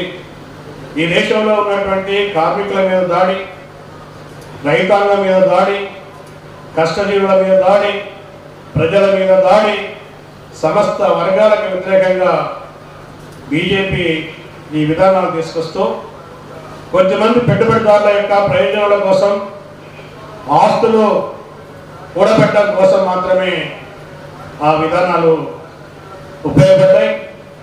బీజేపీ అధికారంలోకి వచ్చినాడు మన దేశము అభివృద్ధి చెందినటువంటి దేశాల్లో టాప్ 10 దేశాల్లో ఒక దేశంగా ఉండేది. కానీ ఈరోజు అది అధమ స్థానంలోకి వెళ్ళిపోయినటువంటి పరిస్థితి ఉంది. ఈ దేశంలో పేదరికం పెరిగింది, దారిద్ర్యం పెరిగింది, ఆకలి చావులు పెరిగాయి, ఆత్మహత్యలు పెరిగాయి. ఈరోజు భారతదేశం యొక్క ముఖచిత్రం ఇది. కానీ భారతదేశం గురించి మోడీ కానీ, మోడీకి భజన చేసేటువంటి భక్తులు కానీ భారతదేశం అభివృద్ధిలో దూసుకెళ్తుందని, అత్యాధునిక ఆయోగే వచ్చింది కాబట్టి అందరూ జీవితాలు బాగుపడ్డాయని, భారతం వెలిగిపోతుందని చెప్పి అభూత కల్పన చేస్తూ ఉన్నారు. కార్మికులు, ప్రజలు, కష్టజీవులు, పేదలు ఎదుర్కొనేటువంటి సమస్యల్ని పరిష్కరించకుండా, ఈ సమస్యల మీద అసంతృప్తి ఉన్నటువంటి వాళ్ళు పోరాటాలకు రాకుండా ప్రజలని పక్కదారి పట్టించడం కోసం, కార్మిక వర్గ ఐక్యతని విచ్ఛిన్నం చేయడం కోసం సున్నితమైనటువంటి అంశాలను తెర మీద తీసుకొచ్చి ప్రధాన సమస్యల్ని కనుమరుగు చేస్తూ ఉన్నారు. ఆకలి అయ్యేవాడికి అన్నం కావాలి, ఆత్మహత్య చేసుకునేవాడికి సమస్య పరిష్కారం కావాలి. ఇవి కాకుండా ఈరోజు దేవుడి పేరు మీద, మతం పేరు మీద, భక్తి పేరు మీద పూనకాలు పుట్టించేటువంటి చర్యలకు పూనుకొని ఈరోజు అయోధ్యలో రామాలయం ప్రారంభం ముందు తీసుకొచ్చి సెంటిమెంట్ రెచ్చగొట్టి ఈ ప్రధానమైనటువంటి సమస్యల్ని పక్కదారి పట్టిస్తూ ఉన్నారు. పోరాడేటువంటి శక్తుల్ని, పోరాడేటువంటి సంస్థల్ని ఈరోజు నిర్వీర్యం చేసేటువంటి పద్ధతుల్లో, దాడి చేసేటువంటి పద్ధతుల్లో అధికారాన్ని ఉపయోగించుకొని, వాళ్ళ చేతుల్లో ఉన్నటువంటి రాజ్యాంగ యంత్రాంగాన్ని ఉపయోగించుకొని సిబిఐని ఐడిని లేకపోతే రకరకాల పద్ధతిలో ఉన్నటువంటి ఈ యొక్క స్వయం ప్రాతిపదిక కలిగినటువంటి సంస్థల్ని జైలు సంస్థలుగా మార్చేసి ఉద్యమాల మీద ఉక్కుబాదం మోపుతున్నారు, కేసులు పెడుతున్నారు, జైలుకు పంపుతున్నారు. అయినా కానీ ఈరోజు రైతాంగం పోరాటం వైపు నడుస్తూ ఉంది, కార్మిక వర్గం పోరాటం వైపు నడుస్తుంది, ప్రజలు ప్రతిఘటన వైపు ముందుకు పోతా ఉన్నారు. ఇందులో భాగంగానే నరేంద్ర మోడీ కార్పొరేటు మతోన్మాద కార్పొరేట్ విధానాల్ని ప్రతిఘటిస్తూ నరేంద్ర మోడీ వైఫల్యాలని ఒక షార్ట్కట్గా ప్రకటించి ప్రజల్లోకి విస్తృతంగా తీసుకెళ్లి ఫిబ్రవరి 16వ తారీఖు సమ్మె చేయాలని చెప్పేటువంటి నిర్ణయాన్ని తెలంగాణలో అమలు చేయడం కోసం గత 2 నెలల నుంచి కార్మికుల అడ్డాల దగ్గర, నివాస ప్రాంతాల దగ్గర కార్మికుల యొక్క సమస్యలను వివరిస్తూ కార్మిక సంఘాలన్నీ కూడా ఈరోజు ఈ కార్యక్రమంలో ఉన్నాయి. దీనికి కొంతమంది బీజేపీ శక్తులు, బీజేపీ అనుకూలంగా ఉన్నటువంటి వాళ్ళు కూడా తెలంగాణలో ఈరోజు అడ్డుకునేటువంటి ప్రయత్నం చేస్తున్నారు. ఈ మీటింగ్ కంటే ముందు నేను పాతబస్తీ పోయించాను. పాతబస్తీలో ప్రచారం కోసం ఈరోజు బైక్ ర్యాలీ పెడితే అక్కడ ఉన్నటువంటి పోలీస్ యంత్రాంగం సిఐటి ఆఫీసు గేట్లకు తాళాలు వేసి అక్కడికి వచ్చినటువంటి ఏఐటిసి నాయకుల్ని, సిఐటి నాయకుల్ని, ఏఐటిసి కార్యకర్తల్ని, సిఐటి కార్యకర్తల్ని మీటింగ్ జరపకుండా డిస్టర్బెన్స్ చేస్తే అడ్డుకుంటా ఉంటే వాళ్ళ మీద దౌర్జన్యం చేస్తూ ఉంటే ఇప్పుడే అక్కడికి పోయి వచ్చాను. అంటే ఇక్కడ ఒక పక్కనేమో బీజేపీకి వ్యతిరేకంగా పోరాడతామని చెప్పి అందరూ చెప్తా ఉన్నారు, అన్ని పనులు చెప్తున్నారు. ఈరోజు హోల్ సీట్లో ఎవరు రాజ్యం ఉంది, ఎవరి పెత్తనం ఉంది, ఎవరి కనసనలో పోలీసు అక్కడ వ్యవహరిస్తూ ఉంది, ఈరోజు ఎవరి కోసం ఉందన్నప్పుడు బీజేపీకి వ్యతిరేకంగా పోరాటానికి పోలీసు కూడా అడ్డుకుంటుంది. అక్కడ ఉన్నటువంటి బీజేపీ వాళ్ళ మీద ఒత్తిడి చేస్తా ఉంది. లేకపోతే కూడా అక్కడ ఉన్నటువంటి కూడా పోలీసులకి ఈరోజు దీన్ని అడ్డుకునేటువంటి ప్రయత్నం చేస్తా ఉంది. అందుకోసం ఇది ఏ ఒక్కరిది కాదు, సమస్త ప్రజానికి సంబంధించినటువంటి ప్రయోజనాల కోసం జరుగుతున్నటువంటి ఈ పోరాటానికి ఈ రాష్ట్రంలో ఉన్నటువంటి అన్ని రాజకీయ పార్టీలు మద్దతు ఇవ్వాలి. నిన్న జరిగినటువంటి రౌండ్ టేబుల్ సమావేశాల్లో మరి పాల్గొన్నటువంటి కాంగ్రెస్, పాల్గొన్నటువంటి వామపక్షాలు, పాల్గొన్నటువంటి తెలుగుదేశం, ఇతర పార్టీలు మద్దతునిచ్చాయి, భాగస్వామ్యం చెప్పాయి. అఫీషియల్గా ఈ రోజు నుంచి మళ్ళీ తిరిగి ఈ సమ్మెను జయప్రదం చేయడం కోసం మన రాష్ట్రంలో ఉన్నటువంటి అన్ని పార్టీలు రంగంలో దిగాలని చెప్పి విజ్ఞప్తి చేస్తా ఉన్నాం. ఇక్కడికి హాజరుగానటువంటి బీఆర్ఎస్ పార్టీ ఇప్పుడు ఎంఐఎం పార్టీతో సహా ఈ బీజేపీ విధానాల కోసం కొట్లాడేటువంటి జరిగేటువంటి సమ్మెలో ప్రత్యక్షంగా భాగస్వామ్యం కావాలి. ఇలాంటి ఆటంకాలు కల్పించేటువంటి వారికి మరి ఈరోజు తగిన బుద్ధి చెప్పాల్సినటువంటి సందర్భం వచ్చింది. కాబట్టి పోలీసులు కూడా అత్యుత్సవాన్ని పోవద్దు. దేశవ్యాప్తంగా జరుగుతూ ఉంది, ఇది ప్రజాతంత్రంగా జరుగుతుంది, ఇది దేశభక్తియుతమైనటువంటి సమ్మె. ఇలాంటి వారికి మీరు ఎక్కడ కూడా అవతరాలు కల్పించదని చెప్పి తెలియజేస్తూ ఈ 2 నెలల కాలంలో చేసినటువంటి కృషి వల్ల మొత్తం తెలంగాణలో ఉన్నటువంటి కార్మిక వర్గం, రైతాంగం, ప్రజలు సమ్మెకు సిద్ధంగా ఉన్నారు. ఈ సమ్మెకి ప్రజలు, ప్రజాతంత్రవాదులు, ప్రజా సంఘాలు, రాజకీయ పార్టీలు ప్రత్యక్ష భాగస్వామై ఇది జయప్రదానికి మీ వంతు సహకారాన్ని అందించాలని చెప్పి కోరుతూ సెలవు తీసుకుంటా ఉన్నాను. పాలడు భాస్కర్ గారికి మనందరి తరఫున ధన్యవాదాలు తెలియజేస్తున్నాం. ఇప్పుడు ఐఎఫ్టియు రాష్ట్ర ప్రధాన కార్యదర్శి ఎం శ్రీనివాస్ గారు మాట్లాడతారు. సభాధ్యక్షులు, మిత్రులారా, ఇవాళ కేంద్ర బీజేపీ ప్రభుత్వం అనుసరిస్తున్నటువంటి విధానాలు ముఖ్యంగా ఈ దేశ ప్రజలు జీవించే హక్కు మీద జరుగుతున్నటువంటి దాడి, ఆ దాడికి నిరసనగా ఫిబ్రవరి 16వ తేదీన వివిధ కార్మిక సంఘాలు, రైతు సంఘాలు నిరసన కార్యక్రమాన్ని చేపట్టారు.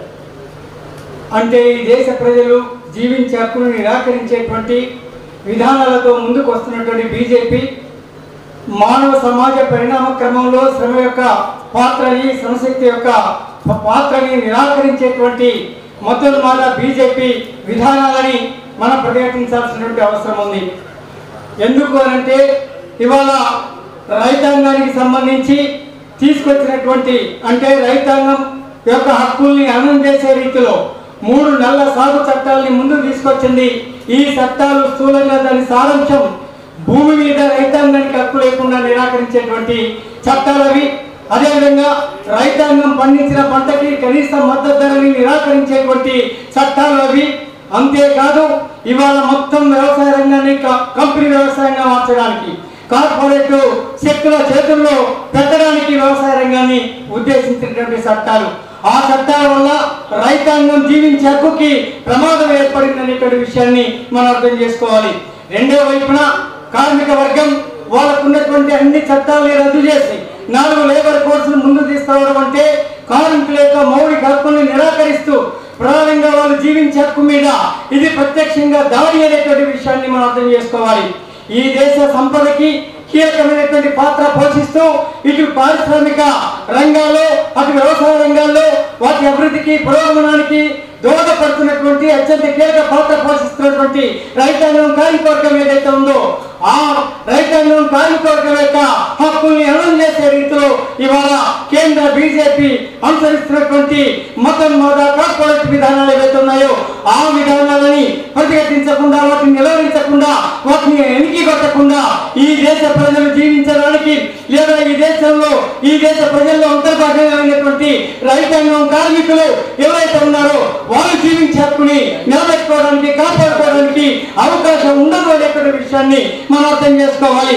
అందుకనే ఫిబ్రవరి 16వ తారీఖులో జరిగేటువంటి దేశవ్యాప్త కార్మిక సమ్మె గ్రామీణ బంధు కార్యక్రమం ఏదైతుందో ఆ కార్యక్రమం కేవలం కార్మికులు రైతాంగానికి మాత్రమే పరిమితమైంది కాదు. ఇది కార్మిక వర్గం రైతాంగం ఆ 2 వర్గాలే కాకుండా ఈ దేశంలో ఉన్నటువంటి వివిధ విభాగాల్లో ఉన్నటువంటి వివిధ తరగతులుగా ఉన్నటువంటి ప్రజానికి ఎవరైతే ఉన్నారో 148 కోట్ల ప్రజలకు సంబంధించినటువంటి ఇది అంశం.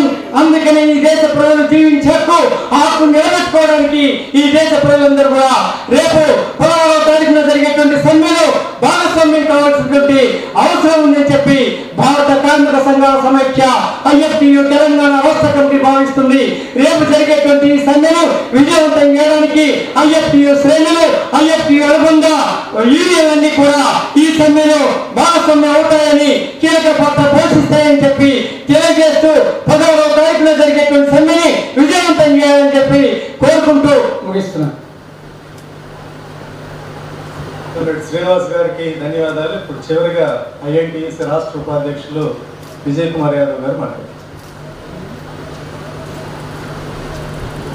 ఈనాటి ఆన్లైన్ బహిరంగ సభకు విచ్చేసినటువంటి కేంద్ర కార్మిక సంఘాల నాయకులు, వేదికను అలంకరించినటువంటి మిగతా పెద్దలకు, అలాగే ఈరోజు ఆన్లైన్ బహిరంగ సభని వీక్షిస్తున్నటువంటి సోదరులందరికీ నా హృదయపూర్వక నమస్కారాలు తెలియజేస్తూ, ఇప్పటి వరకు మనమందరం ఏదైతే మన పెద్దలు సందేశం ఇచ్చిందో కేంద్ర కార్మిక సంఘాల నాయకులు దేశవ్యాప్త కార్మిక సమ్మెకు మరియు గ్రామీణ బంధుకు 16వ తేదీ నాడు సంపూర్ణంగా సమ్మె చేయాలని ఇచ్చిన పిలుపు మేరకు మనమందరం ముఖ్యంగా మన తెలంగాణ స్టేట్లో ఉన్నటువంటి కార్మిక సంఘాలు, ఉద్యోగ సంఘాలు, ప్రజా సంఘాలు, కిసాన్ మోర్చా సంబంధించినటువంటి సంఘాలన్నీ కూడా జనవరి 5వ తేదీ నుండి ఈ సంవత్సరం మనం ఒక గెట్ టుగెదర్ మీటింగ్ ఇక్కడనే సుందరయ్య విజ్ఞాన కేంద్రంలో కేంద్ర కార్మిక సంఘాలకు గెట్ టుగెదర్ ఇన్వైట్ చేసినటువంటి సిఐటి నాయకులు ఆ రోజు ఈ యొక్క సమ్మెని జయప్రదం చేయడానికి మనం అందరం ఎలా ఐక్యంగా పోరాడాలా, ఆ ఐక్యంగా మనం అందరం ఈ యొక్క సమ్మె పిలుపుని గ్రామీణ స్థాయి వరకు ఇంటింటికి గడప గడపకు కరపత్రాల ద్వారా తీసుకెళ్లాలని చెప్పేసి ఆ రోజు ఒక నిర్ణయం తీసుకోవడం జరిగింది. ఆ నిర్ణయానికి నాందిగా ఈ రోజు కనుక మనం చూసినట్టయితే మళ్ళా 19వ తేదీ నాడు జనవరి నాడు జరిగిన మీటింగ్లో మనం తీసుకున్న నిర్ణయం ప్రకారం ఈ కార్యాచరణ ప్రకారం ఈరోజు ఈ ఆన్లైన్ బహిరంగ సభ, ఆ తర్వాత నిన్న ప్రజా సంఘాలు, రాజకీయ పార్టీలు, రాష్ట్రంలో ఉన్నటువంటి రాజకీయ పార్టీలు, మిగతా సంఘాలతో కలిపి ఈ సమ్మెకు సంపూర్ణమైన మద్దతు ఇవ్వాలని చెప్పి కోరడం జరిగింది. ముఖ్యంగా కాంగ్రెస్ పార్టీ నుంచి ఇచ్చేసినటువంటి కోదండరెడ్డి గారు నిన్న వారు ఇచ్చిన సంపూర్ణ మద్దతు మన సమ్మెకు. దానికి అనుగుణంగా రేపు ఎల్లుండో all India Kisan cell vice ప్రెసిడెంట్గా ఉన్నటువంటి కోదండరెడ్డి గారు ఒక విషయం చెప్పడం జరిగింది మాకు. INTC plus Kisan all India Kisan Congress తరఫుకెళ్ళి ఒక జాయింట్ ప్రెస్ కాన్ఫరెన్స్ పెట్టి దీని ద్వారా తెలంగాణ గ్రామీణ ప్రాంతాల వరకు కూడా ఈ ప్రచారాన్ని పంపించే విధంగా ప్రయత్నం చేద్దామని చెప్పడం జరిగింది.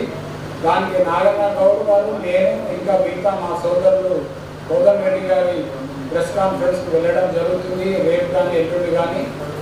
అలాగే ఏదైతే ఇప్పుడు ఉన్నటువంటి నేషనల్ డెమోక్రటిక్ అలయన్స్ ప్రభుత్వం గత 10 సంవత్సరాలుగా వారు అనుసరిస్తున్నటువంటి కార్మిక వ్యతిరేక, రైతాంగ వ్యతిరేక, ప్రజా వ్యతిరేక విధానాలను ఎండగడుతూ మనం ఇప్పటి వరకు ఏ సమ్మె నోటీస్ ఇచ్చినప్పటికీ ఆ సమ్మెకు స్పందించి అసంఘటిత రంగాల నుంచి సంఘటిత రంగాల వరకు అందరూ కూడా సహకరిస్తూ వచ్చారు.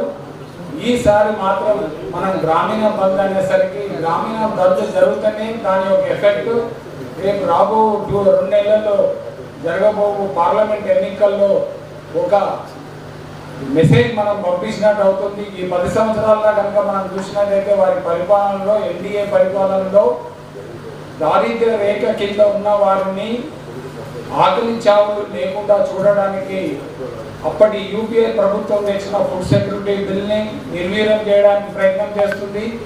అలాగే ఉపాధి లేకుండా నిరుద్యోగ నిర్మూలించడానికి ఉపాధి హామీ పథకాన్ని తీసుకురావడం జరిగింది అప్పటి యూపీఏ గవర్నమెంట్. అయితే ఆ ఉపాధి హామీ పథకాన్ని కూడా నిర్వీర్యం చేయడానికి ప్రయత్నం చేస్తూ మన డిమాండ్ ఏముందంటే రోజు పని దినానికి 600 రూపాయలు ఇవ్వాలని చెప్పి, అలాగే సంవత్సరానికి 365 రోజుల్లో 200 రోజులు గ్యారెంటీ ఇవ్వాలని, ఉపాధి గ్యారెంటీ ఇవ్వాలని చెప్పి మనం డిమాండ్ చేయడం జరుగుతుంది. సో ఇలాంటి మన ప్రజా వ్యతిరేక విధానాలను అవలంబిస్తున్నటువంటి ఈ ఎన్డీఏ గవర్నమెంట్కు బుద్ధి చెప్పాల్సిన అవసరం ఉంది. కాబట్టి అందరి సహకారం తీసుకొని ఈరోజు మనం ఈ సమయం గురించి సమాయత్తం అవుతున్నాము. దాంట్లో భాగంగానే ఇప్పుడు పబ్లిక్ సెక్టర్స్ ఒకప్పుడు దేశ స్వాతంత్రం వచ్చిన తర్వాత జవహర్లాల్ నెహ్రూ గారు ప్రపంచ దేశాలకు దీటుగా పారిశ్రామిక అభివృద్ధి గురించి భారతదేశంలో కూడా పబ్లిక్ సెక్టర్ నెలకొల్పడం జరిగింది. ఆ పబ్లిక్ సెక్టర్స్ని మోడర్న్ టెంపుల్స్ ఆఫ్ ఇండియా అని చెప్పి జవహర్లాల్ నెహ్రూ గారు ఎన్నోసార్లు చెప్పడం జరిగింది.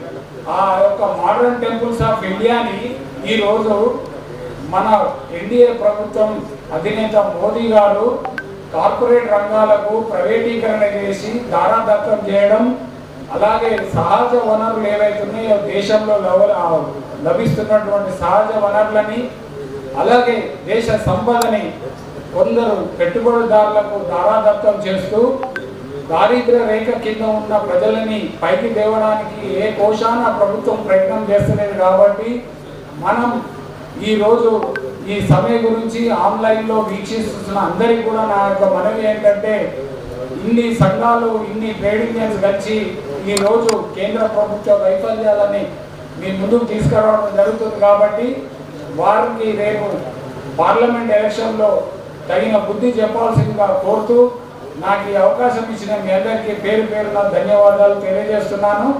Thank you. 1 and all. Dais మీద ఒక్క నిమిషం మీరు ఆగండి. 5 నిమిషాల్లో అయిపోద్ది. ఇప్పుడు ఐఎఫ్టియు రాష్ట్ర నాయకులు దాసరి మల్లయ్య గారు 2 నిమిషాలు మాట్లాడారు. కాంగ్రెస్ ఈరోజు మనం ఆన్లైన్ బహిరంగ సభ జరుపుకోవడంలో అన్ని కార్మిక సంఘాల నాయకులు, వివిధ ఉద్యమకారులు అందరూ కూడా స్టేజ్ అలంకరించిన అధ్యక్షులు అందరికీ నమస్కారం. ఈరోజు జరుపుకున్నటువంటి మనం ఏదైతే 16వ తారీఖున భారత్ అంటే మొత్తం బంద్ ప్రకటిస్తున్నాం, గ్రామీణ బంద్, కార్మికులు పరిశ్రమలు బంద్ చేయాలనే ఈ యొక్క మోడీ ప్రభుత్వం ప్రజా వ్యతిరేక విధానాలకు బంద్ను ప్రకటించుకుంటున్నాం. అంటే మనం వేసిన పోస్టర్లు, మనం పంచిన కరపత్రాలు, ఇది ఏదైతే మనం మంచి వారికి ఏదైతే వారికి తెలియజేస్తున్నామో వాళ్ళు చదువుకోవాలి. ప్రతిదీ కూడా కరపత్రం ఇస్తున్నామంటే ప్రతి గేటు మీటింగులు కావచ్చు, రోడ్ల మీద కార్మికులు పోతున్నప్పుడు డ్యూటీలకు వచ్చినప్పుడు ఆ కరపత్రాలు పోతున్నాం అది చదువుకోవాలి, వాళ్ళు వినాలి, లేదంటే చదువుకునే వాళ్ళు ఎవరైనా ఉంటే అది వినాలి, అది చదువుకోవాలి.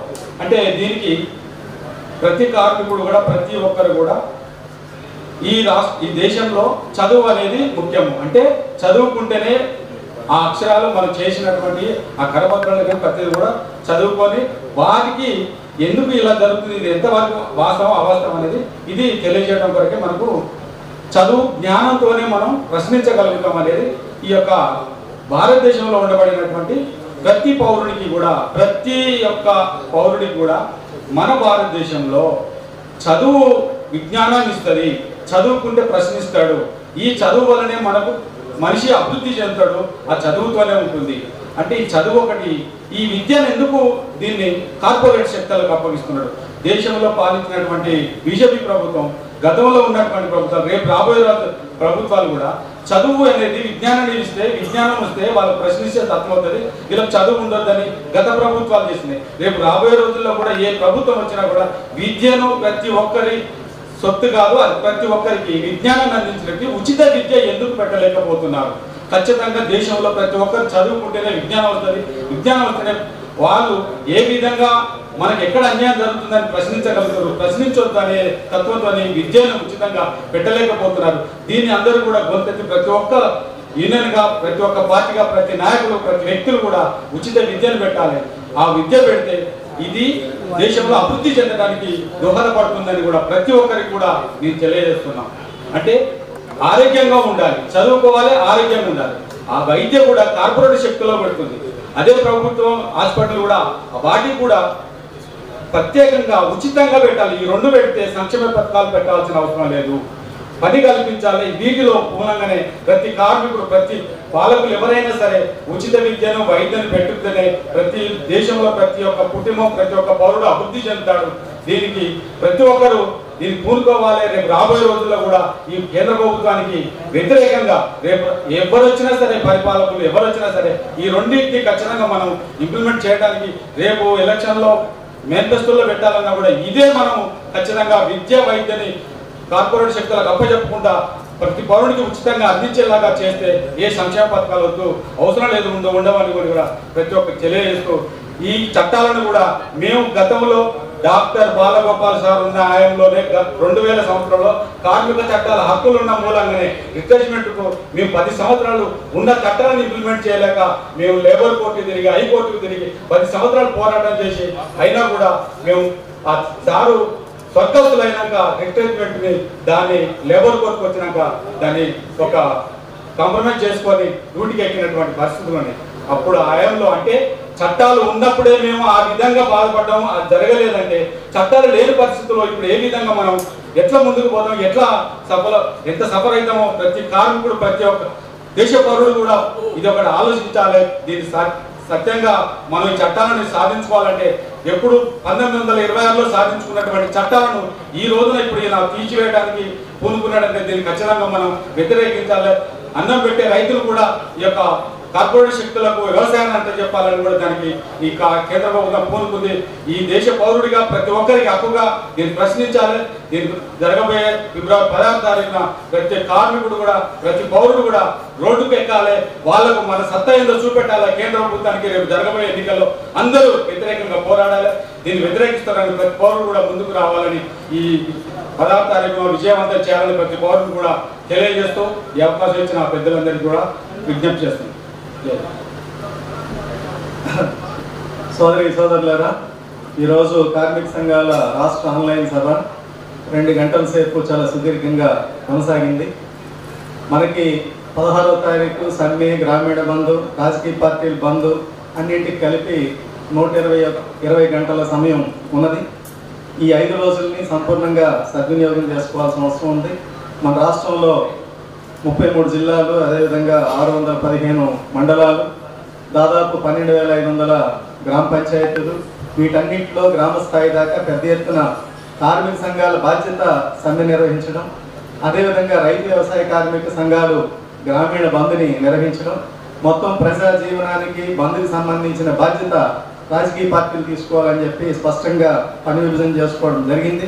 ఆ రకంగా నిన్న జరిగినటువంటి రాష్ట్ర రాజకీయ పార్టీలు ప్రజా సంఘాల సమావేశంలో బీఆర్ఎస్, కాంగ్రెస్, అదేవిధంగా కమ్యూనిస్ట్ పార్టీలు, సిపిఎం, సిపిఐ, అదేవిధంగా న్యూ డెమోక్రసీ పార్టీలు, ప్రజాపంత, ఎస్యుసిఐ, రాష్ట్రంలో కలిసి వచ్చినటువంటి అలాగే తెలుగుదేశం అన్ని పార్టీల యొక్క మద్దతుతో ఒక బీజేపీ మినహా, ఎందుకంటే ఈ డిమాండ్లన్నీ 21 డిమాండ్లు నాయకులందరూ చాలా కూలంకషంగా చెప్పారు. గత 2 నెలల కాలంగా లక్షలాది కరపత్రాలతో, సభలు, సమావేశాలతో, విస్తృతమైనటువంటి ప్రదర్శనలతో ఈ ప్రచారం సాగింది. రాబోయే 4-5 రోజులు సంస్థాగత సన్నాహాలు చేసుకోవాలి.